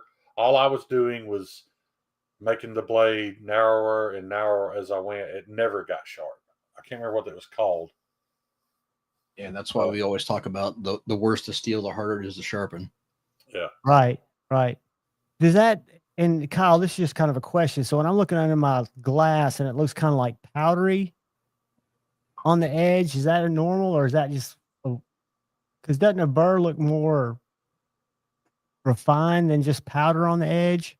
It depends. Some will, and it depends on what you're cutting it with and the angle. There's a lot of variables there, but okay. Yes, you're going to get a wire burr, but sometimes it can be flaky and it can be a little bit dusty. Because it would make sense with a rougher diamond stone that you're going to see that fanning. Or that rougher look. Yeah, it depends on a lot of things. I mean, there are well done steels that do that. It just depends on, you know, a lot of different things. But the softer the steel, the more it is. It's instead of cutting it even, it's more likely to smear, and it's more likely to. That's a good word. Yeah, smear is a good word. It's not. I'm sure that's probably not technically correct, but that is what it feels like. That's what that steel. It felt like I was just smearing the steel from one side to the other, and it never developed an acute apex. Correct. Yeah, smear is a good word. Hey, Edgy, you got anything to share with these people before we head over to said faction? I think we're about 7 minutes out. I do not. I appreciate you having me come on, though. Dude, I appreciate you coming on and hanging out. You too, Kyle. You got anything to share, buddy? Your books are closed. We know that. Currently. For right now. The 20th to the 27th, that sale running outside of that. Yeah, I'm going to drop this link again because here is the details of this sale. If you go to this link, it takes you straight to it. And then the main guts are, these are the percentages. Those clamps, I think, wouldn't you agree? Well, I think 15% off the Pro Hunter is a great deal too, but those clamps at 29% off. Yeah, I mean, if you're in the need for a kit, the kit's a good price point, and the clamps are a phenomenal price point for a creature comfort. And Kyle, I should probably not use that link. I should probably use your link. I met that guy that owns TS Prof. And Did you? I met him at Blade Show. And we're not going to get into our political conversation, but I'll just say this. I have zero issue spending my money with that dude. I don't care what country he's from or their politics or whatever, what's in the news, nothing. I have zero issue supporting TS Prof. No, I don't. Again, I don't know as much about them. I just know they've always been super with customer service, and they make a great product. Yeah. But guys, I appreciate y'all hanging. I always love it. If you're a channel member, stop by tomorrow at 11. You don't have to stay long. You can pop in and pop out. But look out for the guy or gal to your left. Go see said Stevie. Look out for the guy or gal to your right. Look out for each other.